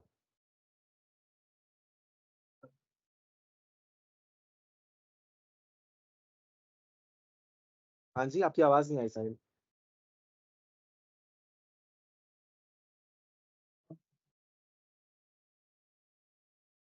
आपकी आवाज नहीं आ रही, चलिए मैं किसी और से पूछता हूँ। श्रेयस आप बताइए। नंबर। अरे नहीं, बूलियन है ना, ट्रिपल इक्वल टू का रिजल्ट क्या होगा, ओके बूलियन सर। तो होगा, नंबर कैसे होगा, है ना। तो इसका अभी आप देख सकते हैं, इनका रिजल्ट नंबर हो सकता है, बूलियन हो सकता है। इस पर्टिकुलर केस में ही बूलियन है, वरना आपने सम वाले केस में देखा था, वहां रिजल्ट क्या था, वहां नंबर था। क्यूब के केस में नंबर है। बट अभी आप देखोगे ऐसे भी फंक्शंस होते हैं जो ना बूलियन रिटर्न करते हैं ना नंबर, कुछ नहीं रिटर्न करते हैं, वो खुद एक फंक्शन रिटर्न कर देते हैं। ये भी एक पॉसिबिलिटी, ठीक है, ये भी एक पर्सपेक्टिव पॉसिबिलिटी है। तो ऐसे फंक्शंस जो या तो एक फंक्शन एक्सेप्ट करें एज अ पैरामीटर, या तो एक फंक्शन रिटर्न करें एज अ पैरामीटर, या फिर दोनों ही केसेस, यानी एक्सेप्ट भी कर रहे हैं रिटर्न भी कर रहे हैं, ये तीनों ही कंडीशंस के जो फंक्शंस होते हैं इनको हम क्या बोलते हैं, we call them as higher order functions, ठीक है। If the function accepts another function as a parameter or it returns a function as its return value, ठीक है, और both of these cases, इन सभी कंडीशंस में हमारे फंक्शन को हम हायर ऑर्डर फंक्शन कहते हैं, ठीक है। ये नाम याद रखिएगा, हायर ऑर्डर फंक्शन। ये बहुत इंटरव्यू में भी it's a common question otherwise also it's a common question, right? तो वो हम देख लेंगे, ठीक है? तो एनी हेलो डाउट्स सो फार? हाँ जी। सर थोड़ा सा फिर से समझाइएगा, ये मतलब जो लास्ट लाइन आपने कहा हायर ऑर्डर। हायर ऑर्डर कुछ नहीं है, देखिए सिंपल है। या तो वो जैसे इस केस में हुआ है कि एक फंक्शन ही एक पैरामीटर बन गया, है ना? तो दोज फंक्शंस जो एक्सेप्ट करते हैं, which accept another function as a parameter, they are higher order functions. या फिर अगर मान लीजिए ऐसा केस ना हो, ठीक है, यहाँ पे सिंपली मैं लिख दूं डिजिट का क्यूब, डिजिट 3 डिजिट का क्यूब, और रिटर्न कर दीजिए। अभी यहाँ केस नहीं बन रहा है उसका, बट मान लीजिए कि ये फंक्शन खुद में एक फंक्शन ही रिटर्न कर रहा होता, ठीक है? ये भी एक परफेक्ट पॉसिबिलिटी है कि फंक्शन खुद एक फंक्शन रिटर्न कर दे, तो भी। या फिर अगर इन दोनों, ये दोनों ही हो रहे हो, ऐसा भी पॉसिबल है कि ये दोनों ही हो रहे हो, ठीक है? तो इन सभी केसेस में इस फंक्शन को हम बोलते हैं the function which either accepts a parameter, which either accepts a function as a parameter, और returns a function as a parameter, sorry, और returns a function as its return value, और both of these cases अगर दोनों हैं तो भी इस function को हम हायर ऑर्डर फंक्शन कहते हैं, है ना? समझ गए सर। नाम है सिर्फ, इट्स जस्ट द नेम, ठीक है? आगे इसका यूज आएगा ऑल्दो, तब मैं बताऊंगा। तो अभी के लिए आपको ये समझ में आया टाइप्स ऑफ फंक्शंस वगैरह। अब चलिए वापस लौटता हूं मैं एरे फंक्शंस पे जो हम डिस्कस कर रहे थे, ठीक है? तो ये सारे डिस्कशन हो गए। मैंने एरे में आपको जो जो फंक्शंस बताया ना, एक काम करिए, मैंने पुश बताया, पॉप बताया, शिफ्ट बताया, अनशिफ्ट बताया, स्प्लाइस बताया, स्लाइस बताया, लेंथ बताया, length is not a function, वो एक प्रॉपर्टी है। और कौन से फंक्शंस बताए? टू स्ट्रिंग टू स्ट्रिंग बताया, string, जॉइन बताया है। इन 2 मिनट लीजिए और फिगर आउट करिए कि क्या ये सारे फंक्शंस प्योर फंक्शंस हैं या इम्प्योर फंक्शंस हैं। तो इम्प्योर फंक्शन कौन से होंगे? जो ओरिजिनल एरे को इफेक्ट कर देंगे, ठीक है? नहीं नहीं, छोड़िए, अभी लीव दैट एक्सरसाइज, उस पर भी मैं बाद में आऊंगा, दैट्स इवन नेक्स्ट स्टेप, ठीक है? चलिए आगे बढ़ते हैं, मैं एरे फंक्शंस में ही आगे बढ़ता हूँ। तो मान लीजिए फिर से एक एरे लेते हैं, एंड मान लीजिए आपसे कोई कहता है, कुछ भी हो सकता है, एरे 6 ले लेते हैं यहाँ पे, ठीक है? मान लीजिए आपसे कोई कहता है रिटर्न, आपसे कोई कहता है कि रिटर्न एन एरे जिसमें इन सबके स्क्वायर्स स्टोर्ड हो, यानी वन मतलब रिजल्ट होना चाहिए इस केस में 1 4 3 का स्क्वायर 9 6 का स्क्वायर 36, ठीक है? So this should be n. तो आप क्या करोगे? 2 तरीके हैं, या तो एक लूप चलाओ, यहाँ पे एक रिजल्ट एरे ले लो, ठीक है? एक लूप रन करो इस एरे पे, for variable i equals to 0, i is less than array dot length and i plus plus. एक या तो ये लूप रन करो, और उसमें क्या करेंगे फिर हम एक एक नंबर निकालेंगे, var num equals to array में आई इंडेक्स पे जो है इस तरह से, है ना? और उसका स्क्वायर स्टोर कराते जाएंगे, यानी रिजल्ट डॉट पुश नम का स्क्वायर, नम का स्क्वायर क्या हो जाएगा? नम इंटू नम, है ना? और लास्ट में रिजल्ट पुश रिजल्ट प्रिंट कर दिया, ठीक है? तो मिल गया हमें 14936।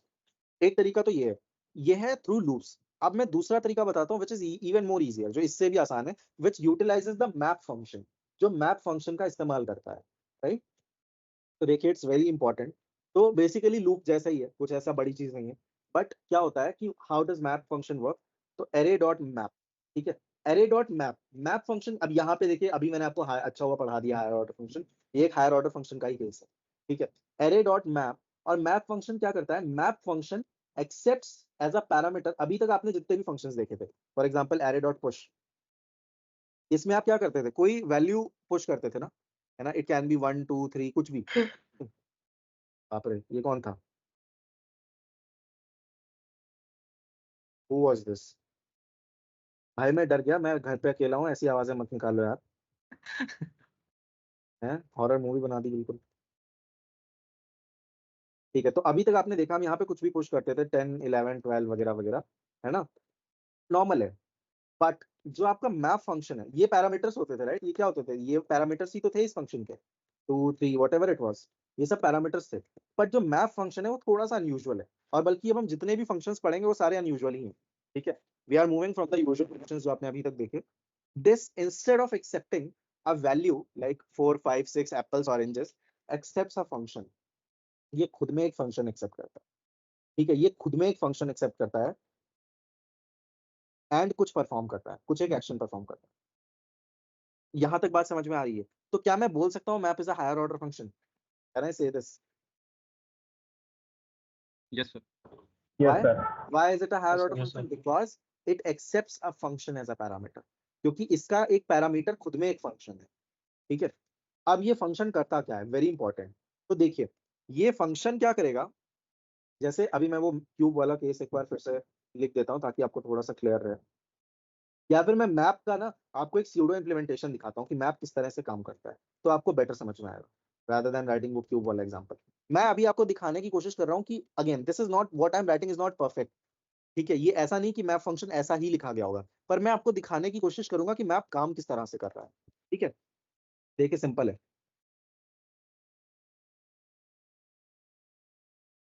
अभी मैं लिख रहा हूँ मैप की डेफिनेशन कि मैप कुछ ऐसे लिखा गया होगा।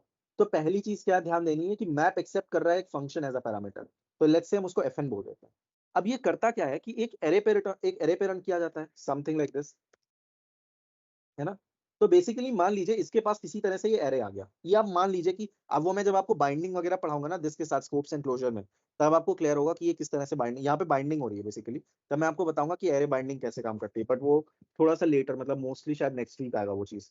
स्कोप्स एंड क्लोजर तो कल है, बट ये वाली चीज मैं शायद नेक्स्ट वीक पढ़ाऊंगा आपको कि binding how does that work, ठीक है। अभी आप मान लीजिए इस मैप को किसी तरह एरे का एक्सेस हो गया है, ठीक है, किसी तरह हो गया, वो कैसे हुआ उसको अभी आप भूल जाओ, ठीक है। तो ये क्या करेगा, simply for that array, right, एक वेरिएबल ले लेगा रिजल्ट, रिजल्ट खुद में भी एक एरे है, और क्या करेगा for every element of that array, for every element of that array एक लूप चलाएगा।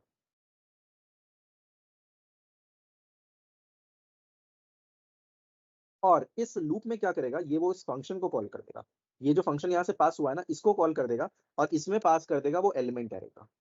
एरे आई क्या हो गया, वो एलिमेंट ही तो हो गया इस एरे का, है ना, वो एलिमेंट हो गया ना इस एरे का, और उसको स्टोर कराता जाएगा ये इस रिजल्टिंग एरे, है ना। और एट द एंड क्या करेगा, जब मैप फंक्शन खत्म होगा ये रिटर्न कर देगा आपको ये रिजल्टिंग एरे, ठीक है। तो this is how internally map works. Map आपका इस तरह से काम करता है कि जब आपने किया एरे डॉट मैप और इसके अंदर आप कोई फंक्शन पास करोगे, कुछ भी हो सकता है वो function, it can be anything, वो क्यूब हो सकता है, वो स्क्वायर हो सकता है, वो कुछ भी हो सकता है, राइट। इसके अंदर जब आप कोई फंक्शन पास करोगे, वो फंक्शन क्या कर रहा है मुझे नहीं पता कि वो फंक्शन क्या कर रहा है, हो सकता है वो क्यूब रिटर्न कर रहा हो सकता है वो स्क्वायर रिटर्न कर रहा हो। हमारे केस में लेट्स से हमें स्क्वायर निकालने थे ना 14936, तो हमारे केस में लेट्स से वो स्क्वायर है, ठीक है, ठीक है। हमारे केस में लेट्स से वो स्क्वायर रिटर्न कर रहा है, ठीक है। तो वो कुछ नहीं कर रहा है, सिंपली वो क्या कर रहा है फॉर एवरी एलिमेंट, मैप पे ध्यान दीजिएगा, अभी इसको भूल जाइए थोड़ा सा, ठीक है, इस पे ध्यान दीजिए इतने पार्ट पे।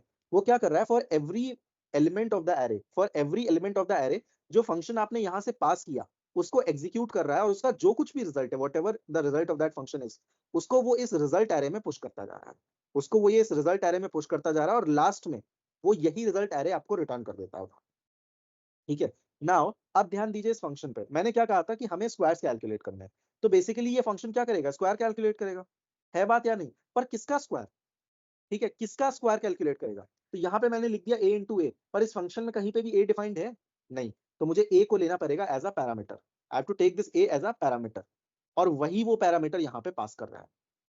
आ रही है बात समझ में, ये यस सर। थोड़ा सा कॉम्प्लेक्स है, नहीं समझ में आ रहा तो बता दीजिए मुझे, और कहाँ पे नहीं समझ में आ रहा वो साथ में बताइएगा। मतलब वो पर्टिकुलर एलिमेंट से इटरेट कर रहे हैं सर। हाँ जी, मतलब ये एरे जो मैप फंक्शन है वो जो फंक्शन में ए पास किया, तो पर्टिकुलर एरे के हर एक एलिमेंट से ये कर रहेगा, इटरेट कर रहेगा सर। एग्जैक्टली। तो वो क्या करता है कि इस एरे के हर एक एलिमेंट पे आइटरेट करता है, ठीक है, या लूप चलाता है सिंपल लैंग्वेज में, और क्या करता है उस लूप के ऊपर इस फंक्शन को एग्जीक्यूट करता है, यानी उस हर एक एलिमेंट के ऊपर इस फंक्शन को वो एग्जीक्यूट करता है जो आप यहाँ उसको पास करते हो, है ना। यही बस सिंपल इतना ही काम है इसका।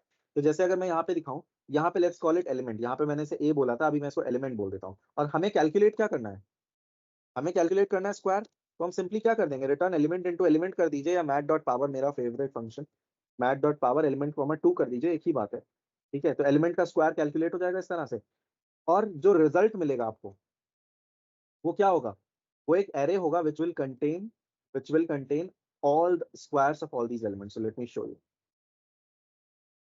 मिल गया कि नहीं मिल गया, है ना। तो ये इस तरह से काम करता है, ये क्या करता है, इसने इस एरे को लिया, ठीक है, अभी इसको भूल जाइए, ठीक है, इसने क्या किया, इसने इस एरो को लिया, और एरे के हर एक एलिमेंट को ये इस फंक्शन में पास कर देता है। सबसे पहले इसने 1 पास किया, ठीक है, और यहाँ पे क्या हुआ, रिटर्न मैथ डॉट पावर 1 की 1,2, मतलब 1 का स्क्वायर बेसिकली, है ना, और वो रिटर्न कर दिया। तो रिटर्न करके ये क्या करता रहता है, उसको एक एरे में एक्यूमुलेट करता रहता है, एक रिजल्टिंग एरे ये खुद का बनाता है, उसमें ये एक्यूमुलेट करता रहता है। अगला एलिमेंट क्या आया 2, तो 1 का स्क्वायर था सबसे पहले 1, वो आ गया। अगला आया एलिमेंट 2 पे मैक डॉट पावर, मतलब ये बेसिकली क्या है, इसको स्क्वायर ही बोल देता हूँ मैं, सिंपल ही लिख देता हूँ हर बार Mac dot power.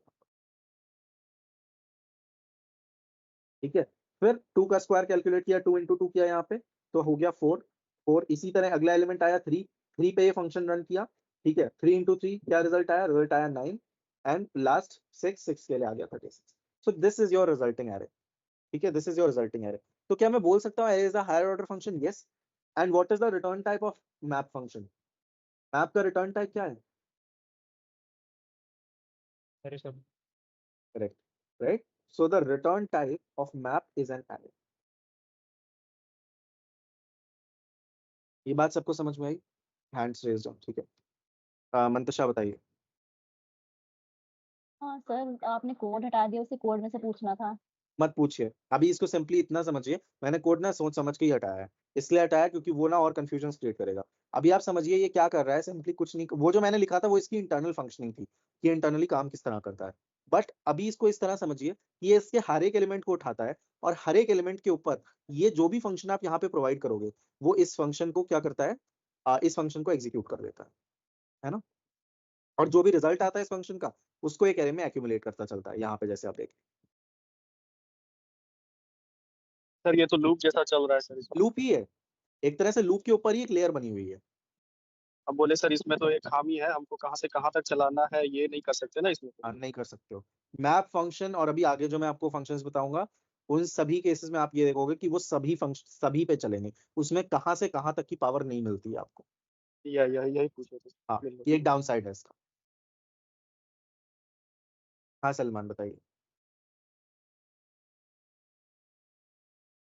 Hello sir, hello, यहाँ हाँ पे जो हमने एलिमेंट पास किया है फंक्शन के अंदर पैरामीटर में, तो इधर हाँ। इसकी जगह हम ARR भी पास कर सकते हैं? ARR नहीं पास कर सकते हैं आप EABC। तो बेसिकली ये है क्या, ये सिंपली एक वेरिएबल का नाम है, जैसे यहाँ पे मैं कुछ भी लिख सकता हूँ, XYZ लिख सकता हूँ मैं यहाँ, है ना? तो सर ये पैरामीटर नहीं, फंक्शन का पैरामीटर नहीं है जैसे हम ये लेते हैं? फंक्शन का पैरामीटर ही है, फंक्शन का ओके पैरामीटर ही है ये। हाँ, बस जो आप अगर वहाँ XYZ यूज कर रहे हो तो आपको यहाँ पे भी XYZ लिखना पड़ेगा, इतना ही है।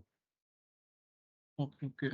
तो यहाँ हाँ पे जी। जैसे हमने फंक्शन लिखा, इसकी तो जगह हम सर कुछ सर नाम भी लिख सकते हैं ना? नहीं, फंक्शन तो फंक्शन ही लिखना पड़ेगा आपको, बिकॉज वो तो आप डिफाइन कर रहे हो कि मतलब हम एक फंक्शन पास कर रहे हैं मैप में, है ना? Okay okay okay. सर हाँ सर ये मैप फंक्शन जो क्या बोलते हैं कि लूप की तरह वर्क करता है, एक एक हाँ, एलिमेंट को वो बेसिकली लूप की तरह काम कर रहा है, लूप की तरह काम कर रहा है। बस इसमें आपको जो आसानी है वो ये है कि आपको खुद से एक रिजल्ट एरे बना के और उसको पॉपुलेट नहीं करना पड़ रहा है, ये काम वो आपके लिए खुद ही कर दे रहा है, बस इतना ही अंतर है। Okay sir. हाँ जी, और कोई डाउट्स किसी को? नहीं है, गुड। चलिए नेक्स्ट बताता हूँ आपको, रेड्यूस फंक्शन, या रेड्यूस से पहले फिल्टर बता देता हूँ। कभी कभी क्या होता है कि आपके सामने इस तरह की सिचुएशन आएगी कि मान लीजिए ये एरे आपको गिवन है, आपसे कहा गया इसमें से सिर्फ वो एलिमेंट्स फाइंड आउट करिए जो इवन है। मान लीजिए इसको और थोड़ा बड़ा कर देता हूँ मैं, सिर्फ वो एलिमेंट्स फाइंड आउट करिए जो इवन है ना? तो देखिए फिल्टर भी एकदम मैप की तरह काम करता है, फंक्शन लेता है और हर एक एलिमेंट पे इस फंक्शन को एग्जीक्यूट करता है। बट इंस्टेड ऑफ कि मैप में क्या हो रहा था, मैप में रिजल्ट्स एक्यूमुलेट हो रहे थे, फिल्टर में रिजल्ट्स तभी एक्यूमुलेट होंगे जब यहाँ पे लिखी कंडीशन ट्रू होगी। यानी इंस्टेड ऑफ कैलकुलेटिंग समथिंग यहाँ पे आप एक कंडीशन लिखेंगे। तो अभी मुझे क्या चेक करना है, मुझे वही सारे एलिमेंट्स चाहिए वो जो इवन है। तो लेट्स से XYZ की जगह मैं एलिमेंट लिख लेता हूँ या LE लिख लेता हूँ सिंपलिसिटी के लिए। कंडीशन क्या आएगी, इवन की कंडीशन क्या है, element mod 2 should be equal to 0, है ना? ये क्या करेगा, ये सिंपली मैप की तरह काम कर रहा है, ये भी हर एक एलिमेंट पे क्या करेगा, इस फंक्शन को चलाएगा। और ये फंक्शन क्या चेक कर रहा है, ये फंक्शन क्या चेक कर रहा है कि ये कंडीशन जो है वो किन एलिमेंट्स के लिए ट्रू है ना? जिन जिन एलिमेंट्स के लिए ये रिटर्न टाइप ट्रू होगा वो सिर्फ उन्हीं एलिमेंट्स को रिजल्टिंग एरे में एक्यूमुलेट करेगा। ठीक है, तो ये ट्रू होगा 2 के लिए, ये ट्रू होगा 6 के लिए। देखते हैं रिजल्ट की वैल्यू क्या है ना? तो फिल्टर अनलाइक मैप क्या करता है, देखिए दोनों में एक चीज कॉमन है, ये फंक्शन सभी वैल्यूज के लिए चलेगा, 1 के लिए, 2 के लिए, 3 के लिए, 6 के लिए, सब पे चलेगा।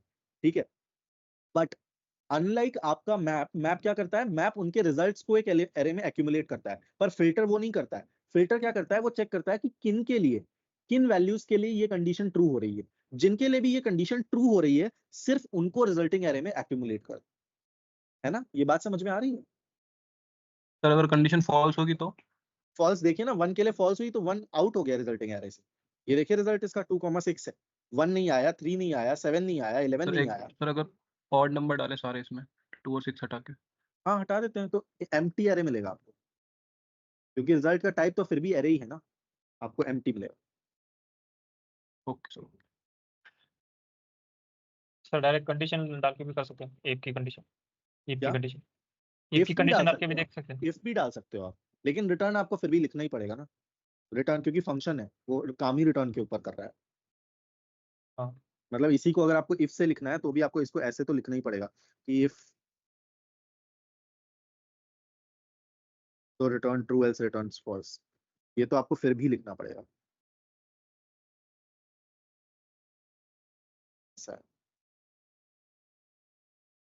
ऐसे भी लिख सकते हैं, आपकी मर्जी है जैसे लिखना चाहो, क्योंकि ये जो फिल्टर है ना ये इसी ट्रू और फॉल्स को देखता है कि अगर ट्रू रिटर्न हुआ एलिमेंट को इंक्लूड कर दो रिजल्ट में, फॉल्स रिटर्न हुआ इंक्लूड मत करो, सिंपल। Yes sir. तुषार क्या डाउट है? सर हमने फिल्टर फंक्शन में यहाँ पे कंडीशनल पुट किया है, तो उस हिसाब से जब वो कंडीशन ट्रू हो रही है सिर्फ उसी को एरेज में प्रिंट कर रहा है। Correct correct. अगर मैं सर इसमें मैप का फंक्शन यूज कर रहा हूँ और कंडीशनल उसमें डाल रहा हूँ तो क्या रिजल्ट आएगा, एरर थ्रो करेगा या फिर ट्रू और फॉल्स एक्यूमुलेट हो जाएंगे।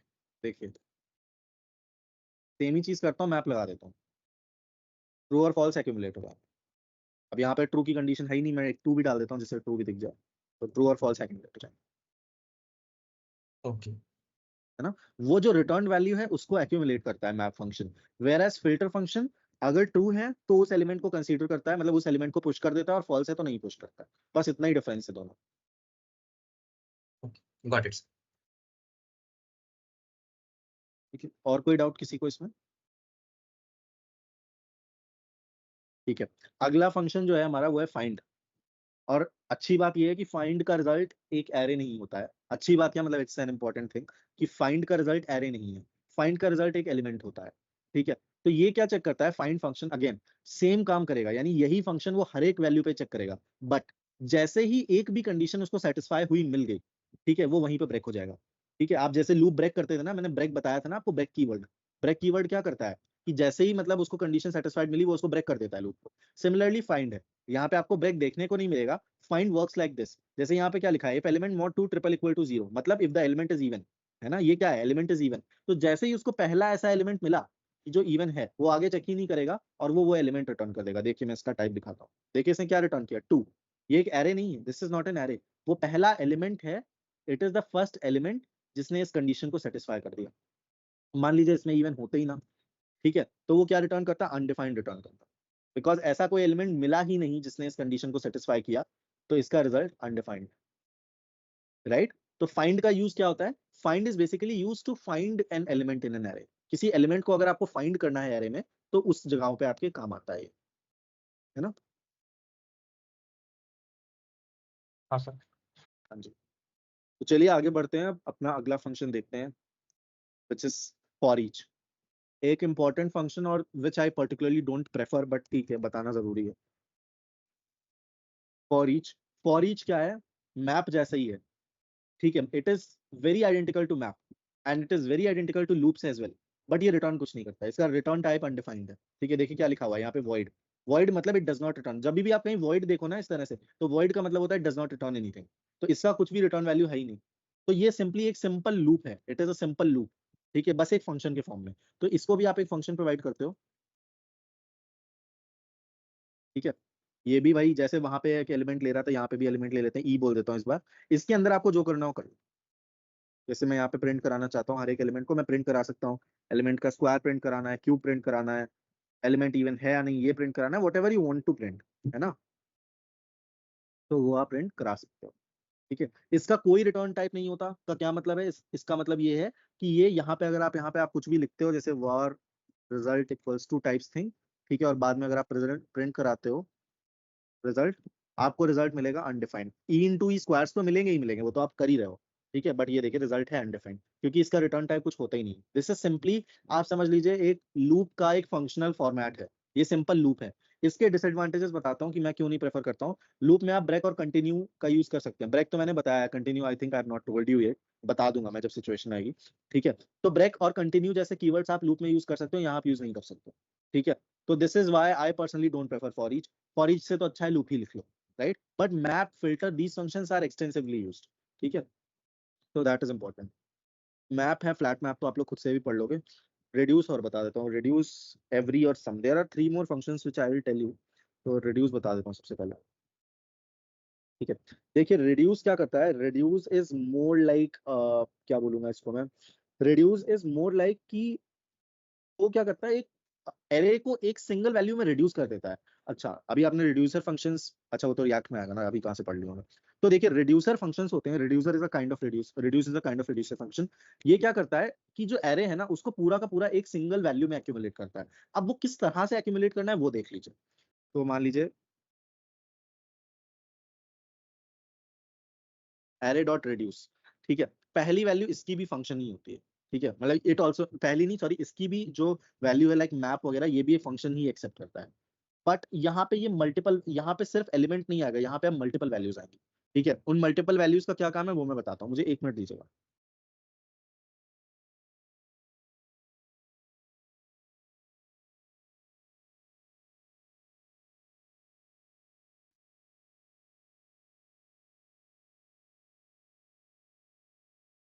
सॉरी। तो मल्टीपल वैल्यूज का कैसे काम है, जैसे यहाँ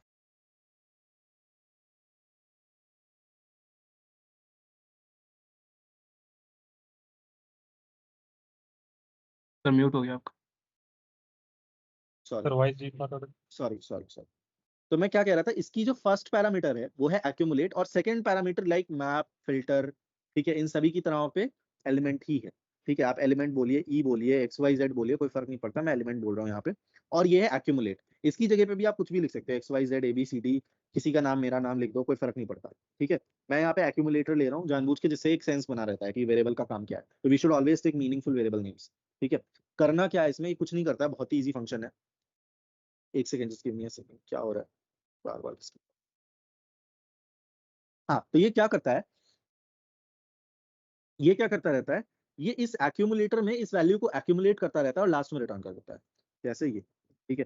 तो मान लीजिए इस केस में मैं initial accumulator instead of taking ECC में 0 ले लेता हूँ, ठीक है। 0 डायरेक्टली तो नहीं ले सकता हूँ, एसीसी की वैल्यू मुझे डिफाइन करनी पड़ेगी कहीं ना कहीं, तो यहाँ पे कर देता हूँ, ठीक है। अभी देखते हैं इसका रिजल्ट क्या आता है, मैंने अगर कोई सिंटैक्टिकल एरर नहीं करी है तो। 22 which is nothing but the sum of these values, ठीक है। अभी इसी की जगह पे मैं यहाँ पे माइनस भी कर सकता था, है ना। मैं यहाँ पे माइनस भी कर सकता था, मैं मल्टीप्लाई भी कर सकता था, मैं डिवाइड भी कर सकता था, मैं पावर भी रेज कर सकता था, I can do that also. मैं पावर भी रेज कर सकता हूँ, आपका जो मर्जी आए आप कर सकते हो, ठीक है। टू स्ट्रिंग, जितना भी लॉजिक जो भी जावास्क्रिप्ट में पॉसिबल है आप कुछ भी लिख सकते हो यहाँ, ठीक है। वो सिंपली क्या करता रहता है, उस रिजल्ट को एक्यूमुलेट करता रहता है इन योर एक्यूमुलेटर, है ना। तो जब मैंने लिखा एक्यूमुलेट, सिंपल ही केस लेता हूँ, accumulate plus element, give me a second, चलिए पहले इसको कंप्लीट कर लेता हूँ फिर पढ़ लेते हैं। हाँ तो एक्यूमुलेट प्लस एलिमेंट, तो यहाँ पे ये क्या कर रहा है, इस एक्यूमुलेट जिसकी इनिशियल वैल्यू क्या है 0, इसमें करता जा रहा है प्लस एलिमेंट एलिमेंट एलिमेंट, ठीक है, और रिटर्न कर रहा है। तो अब आप सोच रहे हो ये रिटर्न जा कहाँ रहा है, तो बेसिकली ये क्या करता है, एक्यूमुलेट प्लस एलिमेंट किया, सबसे पहले एक्यूमुलेट क्या है 0, और एलिमेंट में सबसे पहले क्या आएगा 1, तो 0 + 1 विच इज 1, राइट। 1 रिटर्न हुआ, जो ये 1 रिटर्न हुआ ना, ये फिर से एक्चुअली इसी एक्यूमुलेट में चला जाता है यहाँ पे, है ना। इट वर्क्स दैट वे, ये इस तरह से काम करता है कि ये फिर से इसी में चला जाएगा, ठीक है। अब अगली बार एक्यूमुलेटर क्या है 1 है एक्यूमुलेट, और एलिमेंट क्या आ गया 3, तो 1 + 3 हो जाएगा, ठीक है। तो वो कितना हो गया 4 हो गया, तो फिर से एक्यूमुलेट में चला गया 4, है ना। देन 4 + एलिमेंट, 4 + 7 11, तो अब आप देख सकते हो इसका रिजल्ट आएगा आपको 11, राइट। तो this is how it works. तो रिड्यूस का काम क्या होता है, मल्टीपल वैल्यूज को एक सिंगल वैल्यू में रिड्यूस कर देना, ठीक है। अब वो कैसे रिड्यूस करना है वो आपके ऊपर है, जैसे यहाँ पे मैंने एडिशन के थ्रू किया, आप सब्सट्रैक्शन के थ्रू भी कर सकते हो। Result is -9, 1 - 3 is -2, and -2 - 7 is -9। Multiplication भी कर सकते हो, आपका जो मर्जी आप कर सकते हो। यहाँ पे मैं मल्टीप्लाई कर देता हूँ, बट सिंस एक्यूमुलेटर 0 है तो इसका रिजल्ट भी आपको ओके 0 नहीं मिला। अच्छा okay, just give me a second, ठीक है, got it. There is a slight mistake which I have done, एक बहुत मुझे लग ही रहा था कि this might be the thing. ये एक्यूमुलेटर और जो मैंने एक्यूमुलेटर वेरिएबल डिफाइन किया था they are different. For the first case, जब आपका लूप पहली बार चलेगा या फंक्शन पहली बार चलेगा, जब आपकी ये वैल्यू आएगी, एक्यूमुलेटर एक्चुअली उस समय कोई काम नहीं करेगा। यानी फॉर द फर्स्ट आइट्रेशन, जैसे यहाँ पे 1 है, ठीक है, I am so sorry for the mistake, मतलब I am so sorry for that, पर जब ये पहली बार चलेगा, यानी जब वैल्यू 1 आएगी एलिमेंट में, तो उस केस में आप मान लीजिए एक्यूमुलेटर है ही नहीं, ठीक है। In that case accumulator will act as absent, as being absent, जैसे वो है ही नहीं। तो सिंपली क्या होगा, इंस्टेड ऑफ रिटर्निंग एक्यूमुलेटर, वो सिंपली क्या करेगा पता है आपको, वो एलिमेंट ही रिटर्न कर देगा, ठीक है। यानी for just for the first case, और ये इंटरनल इंप्लीमेंटेशन है, इसमें मैंने कुछ नहीं किया, इसमें आप कुछ नहीं कर सकते। Just for the first case वो क्या करेगा, वो 1 ही रिटर्न कर देगा। तो अब एक्यूमुलेटर की वैल्यू आपकी 1 हो गई है, right, this is how it is working, ठीक है। अगली बार आया 3, जब मैंने लिखा, जब आया 3, तो अब एक्यूमुलेटर की वैल्यू 1 है, ठीक है, तो it will do 1 into 3 which is 3, ठीक है। अब एक्यूमुलेटर हो जाएगा 3, फिर अगली बार आएगा 7, तो 3 into 7 द रिजल्ट इज 21, ठीक है। अगर यहीं पे मैंने जब किया माइनस, तो माइनस के केस में भी आप समझिए पहली बार में एक्यूमुलेटर की कोई वैल्यू नहीं है, it has not got any value, तो एलिमेंट ही एक्यूमुलेटर बन जाएगा, ठीक है, ऐसे समझिए। आया समझ में? Yeah, hello sir. I am sorry for the mistake by the way. हाँ जी, We can pass the second argument also no? In the discussion for the accumulator initial value. हाँ हाँ, दैट इज ऑल्सो पॉसिबल, आप accumulator की initial value भी पास कर सकते हो, that's true. And so one more thing, I think you said that element will going to start from 1 like if we haven't initialized it the accumulator, correct sir? Yeah. But I think sir, I heard somewhere that accumulator will going to point the first element and the element will be going to point the second element. हाँ, तो that is what will work, वही तो मैंने बोला, internally वही चीज होगी कि सबसे पहले जो मैंने ये बोला ना आपको, व्हेन आई सेड कि एलिमेंट फर्स्ट केस में एलिमेंट ही रिटर्न होगा, तो इट इज मोर लाइक कि पहली बार जब ये चलेगा, मतलब it's the way of saying, समझाने का तरीका है बस वो, ठीक है। It's just the way of saying, actual implementation में डिस्कस ही नहीं कर रहा हूँ। एक्चुअल इंप्लीमेंटेशन तो जो आपने बोला है, जो मैं बोल रहा हूँ, उससे कहीं ज्यादा कॉम्प्लेक्स होता है, बिकॉज बहुत सारे एज केसेस भी कवर्ड होते हैं उसमें। तो एक्चुअल इंप्लीमेंटेशन तो यही है कि पहली बार में वो 1 को एक्यूमुलेटर असाइन कर देता है और लूप स्टार्ट ही यहाँ से होता है। एक्चुअल इंप्लीमेंटेशन वही है, ठीक है, but it's just the way of telling, आप उसको चाहे वैसे समझो या वैसे समझो, again you can not change how it is working, है ना, वैसा है।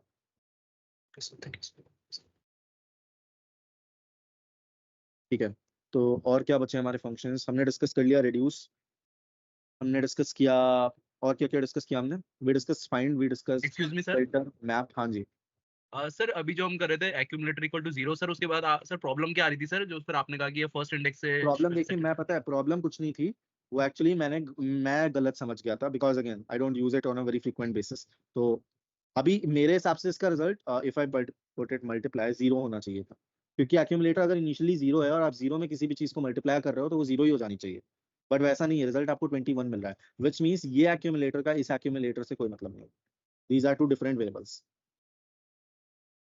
Okay sir. Sir actually sir मैंने पढ़ा था सर, इस 7th लाइन में कर्ली ब्रेसेस के बाद सर 0 भी डिफाइन कर सकता है सर, एक बार आप ट्राई कर सकते हो, इनिशियल वैल्यू यहाँ पे डिफाइन कर सकते हो।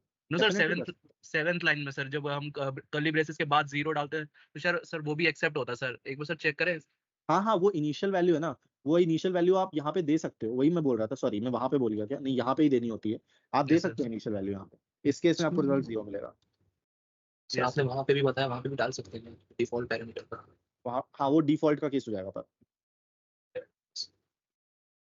है ना, तो दैट्स द थिंग, राइट। तो यहाँ पे अगर आपको एक्यूमुलेटर की कोई इनिशियल वैल्यू देनी है तो इस फंक्शन के आगे आप दे सकते हो, again this becomes the second parameter. तो ये ऐसा हो जाएगा कि फर्स्ट जो है वो फंक्शन है और सेकंड जो है, तो सॉरी, सेकंड जो है that's the initial value of the parameter, sorry sir जो अब मतलब करेक्ट वैल्यू आ रही है सर, वो इसके इस बेसिस पे आ रही है क्योंकि अब जो एक्यूमुलेटर वेरिएबल है वो फंक्शन स्कोप के अंदर है सर, कुछ इसलिए सर ये रीजन होगा। नहीं, जो यहाँ पे आपने 0 पास किया ना, ये बन गया अब initial value of accumulator. Okay sir, ये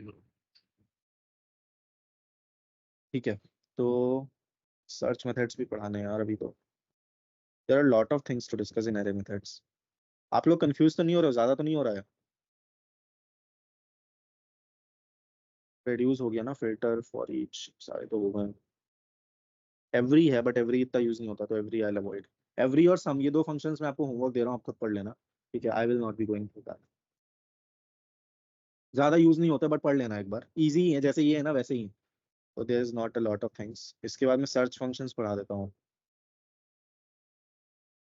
ठीक है, जैसे स्ट्रिंग में फंक्शंस थे ना एकदम सेम ही है, 2-3 है मेजरली, ठीक है, वही बताने हैं आपको।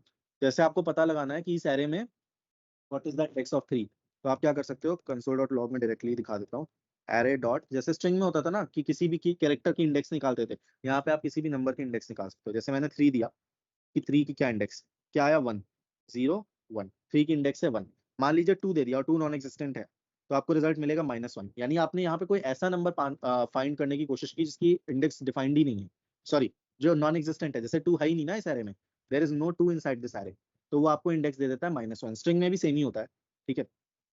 सिमिलरली आप लास्ट इंडेक्स ऑफ भी कर सकते हो, मान लीजिए 3 2 बार होता, और अभी मैं करता हूँ यहाँ पे instead of index of let's do last index of, let's do 3, तो आपको रिजल्ट मिलना चाहिए 0 1 2 3 इस बार, है ना। तो इस बार आपको वो लास्ट वाली इंडेक्स देगा रादर देन फर्स्ट वाली इंडेक्स। तो index of returns the first index whereas last index of returns the last index. Similarly you can do includes also, includes से पता चलता है कि वो एलिमेंट एरे में प्रेजेंट है या नहीं, the result is true, right.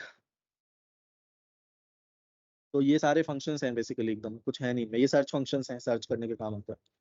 अच्छा एक चीज बताइए, एक चलिए थोड़ा सा आप लोगों को कंफ्यूज करते हैं, मेरे पास टाइम तो है ही। अगर मैं यहाँ पे लिखूंगा 3,7, रिजल्ट क्या आएगा इसका, ट्रू आएगा या फॉल्स आएगा?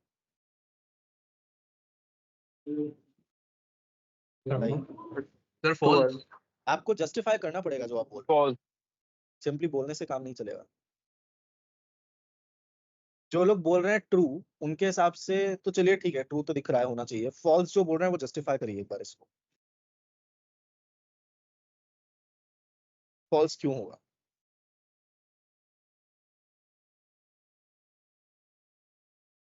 बताइए बताइए, फॉल्स वाले लोग, आई एम लिसनिंग, बताइए।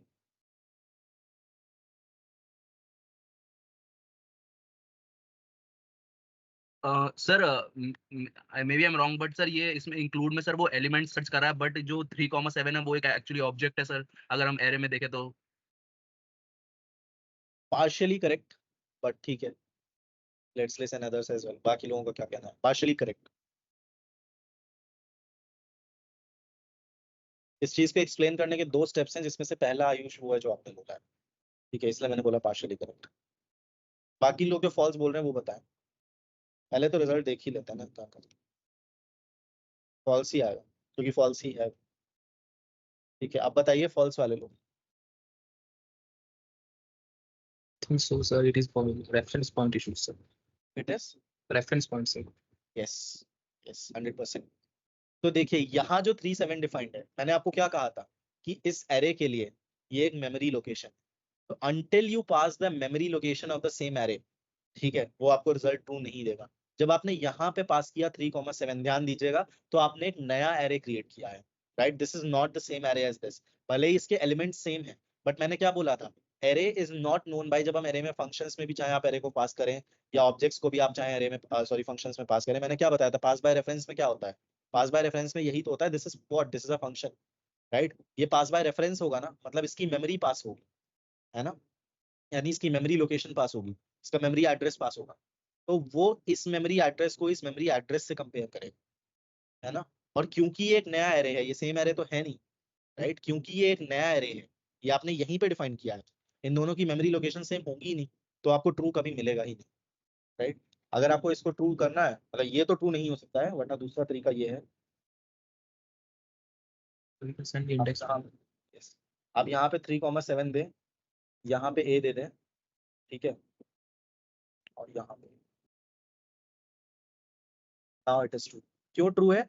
क्योंकि ए इज एक्चुअली, मतलब यहाँ पे आपने ए को रेफर किया और यहाँ पे भी ये ए को ही रेफर कर रहा है, तो बेसिकली दोनों सेम मेमोरी लोकेशन को रेफर कर रहे हैं, इसलिए ये ट्रू। जबकि पिछले केस में जब आपने यहाँ पे ऑलरेडी 3,7 लिखा और यहाँ पे फिर से 3,7 लिखा, इवन अगर अभी भी मैं यहाँ पे 3,7 लिख दूं, रिजल्ट आपको फॉल्स ही मिलेगा। क्यों? क्योंकि ये एक ही मेमोरी लोकेशन को पास कर रहा है, जबकि यहाँ पे एक नया एरे डिफाइन हुआ है जिसकी मेमोरी लोकेशन कुछ और होगी, राइट। Clear everyone? सर एक बार फिर से एक्सप्लेन कीजिए ना ये। हाँ, तो मैं ये कह रहा हूँ, देखिए यहाँ पे ये ए की मेमोरी लोकेशन, ये ए क्या है, ये आप अभी भूल जाओ एरे है या क्या है, ये एक मेमोरी लोकेशन है सिंपल। और यहाँ पे किसकी मेमोरी लोकेशन है? ए की, जहाँ पे भी आपके कंप्यूटर में ये स्टोर हो रहा होगा जाके एरे 3,7।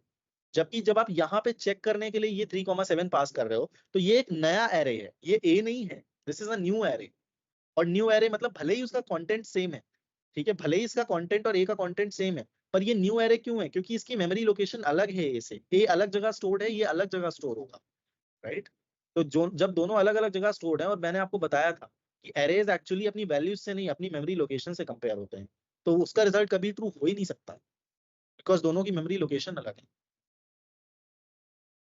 जैसे यहाँ पे अगर करेंगे तो रिजल्ट सेम आएगा 3 7। हाँ, ऑब्वियसली एरे डॉट इंक्लूड्स आप, मैंने वो करके भी दिखाया था अभी आपको। अगर यहाँ पे आप ए पास करोगे तो रिजल्ट ट्रू मिलेगा ना, देखिए ट्रू है, because now they are referring to the same location. This is more like saying, give me a second, कि क्या ये दोनों बराबर हैं या नहीं। तो क्लियरली ये दोनों बराबर नहीं है, these are not equal, right? है ना, देखिए कह ही रहा है दिस कंडीशन विल रिजॉल्व। इसका कुछ चेक करने का फायदा नहीं है, VS कोड क्या कह रहा है, ये बिल्कुल फालतू का काम है। This condition will always, focus on the word always, will always return false since JavaScript compares object by reference not value। reference मतलब memory location, है ना, ये मैंने बताया था आपको कि वो reference से comparison होते हैं, value से नहीं, तो इसका कोई सेंस ही नहीं है, राइट?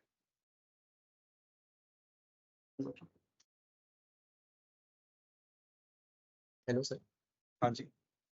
सर ये जब नेस्टेड एरेज बनते हैं, इसका मैं ये कह सकता हूँ कि ये जो रेफरेंस लोकेशन है ये बार बार अलग अलग कंटेनर बना रहे हैं? हाँ बोल सकते हो, डेफिनेटली बोल सकते हो। ओके।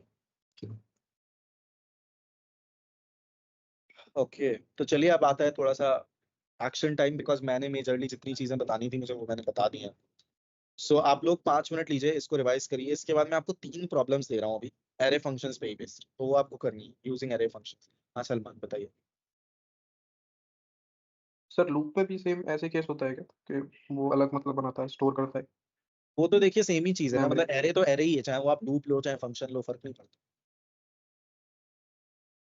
है ना। वो तो डिपेंड करता है कि एरे स्टोर किस तरह से होता है। तो एरे तो हमेशा ये, मैंने बताया ना, एरे को आप कभी भी रेफरेंस करते हो तो वो उसकी मेमोरी लोकेशन को रेफरेंस करते हो, वो कभी भी वैल्यू रेफरेंस नहीं होती।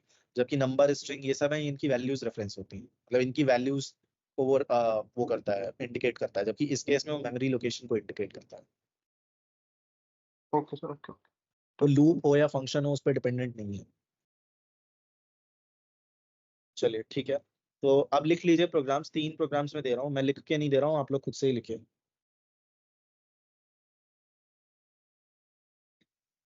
ठीक है, write a program in JavaScript. ये तो कॉमन ही रहेगा, कॉमन हिस्सा लिख देता हूँ। अब इसके आगे 3 प्रोग्राम्स लिख रहा हूँ, वो बता रहा हूँ।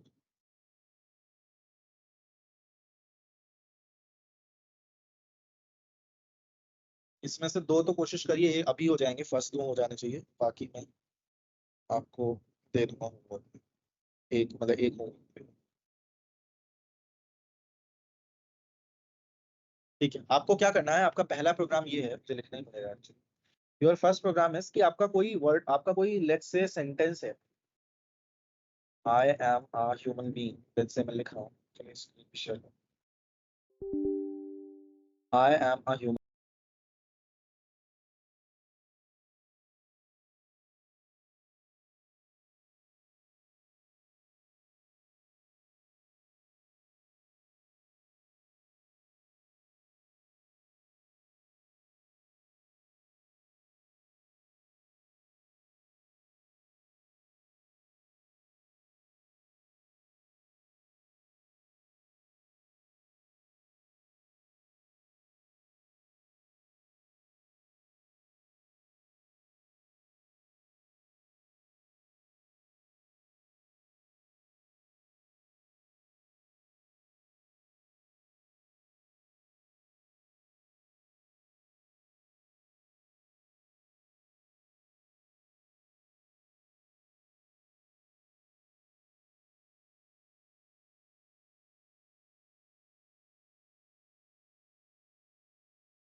बी, लेट्स से इस तरह का कोई सेंटेंस है, ठीक है, आपको क्या करना है, इसका आउटपुट आपको ऐसे देना है। The output should be, output is string only, I hyphen am hyphen a hyphen human hyphen be, ठीक है, यानी जितने भी स्पेसेस हैं should get converted to hyphen या डैश, ठीक है। तो पहला प्रोग्राम तो ये है, 5 मिनट से ज्यादा का प्रोग्राम है नहीं, टू बी ऑनेस्ट, बहुत ही ज्यादा आसान प्रोग्राम है, ठीक है। हिंट दे देता हूँ आपको, इसमें स्प्लिट फंक्शन का यूज करना है, स्प्लिट एंड जॉइन का यूज करना है, काम खत्म। एक लाइन का कोड है, सिर्फ एक लाइन का कोड है, ठीक है।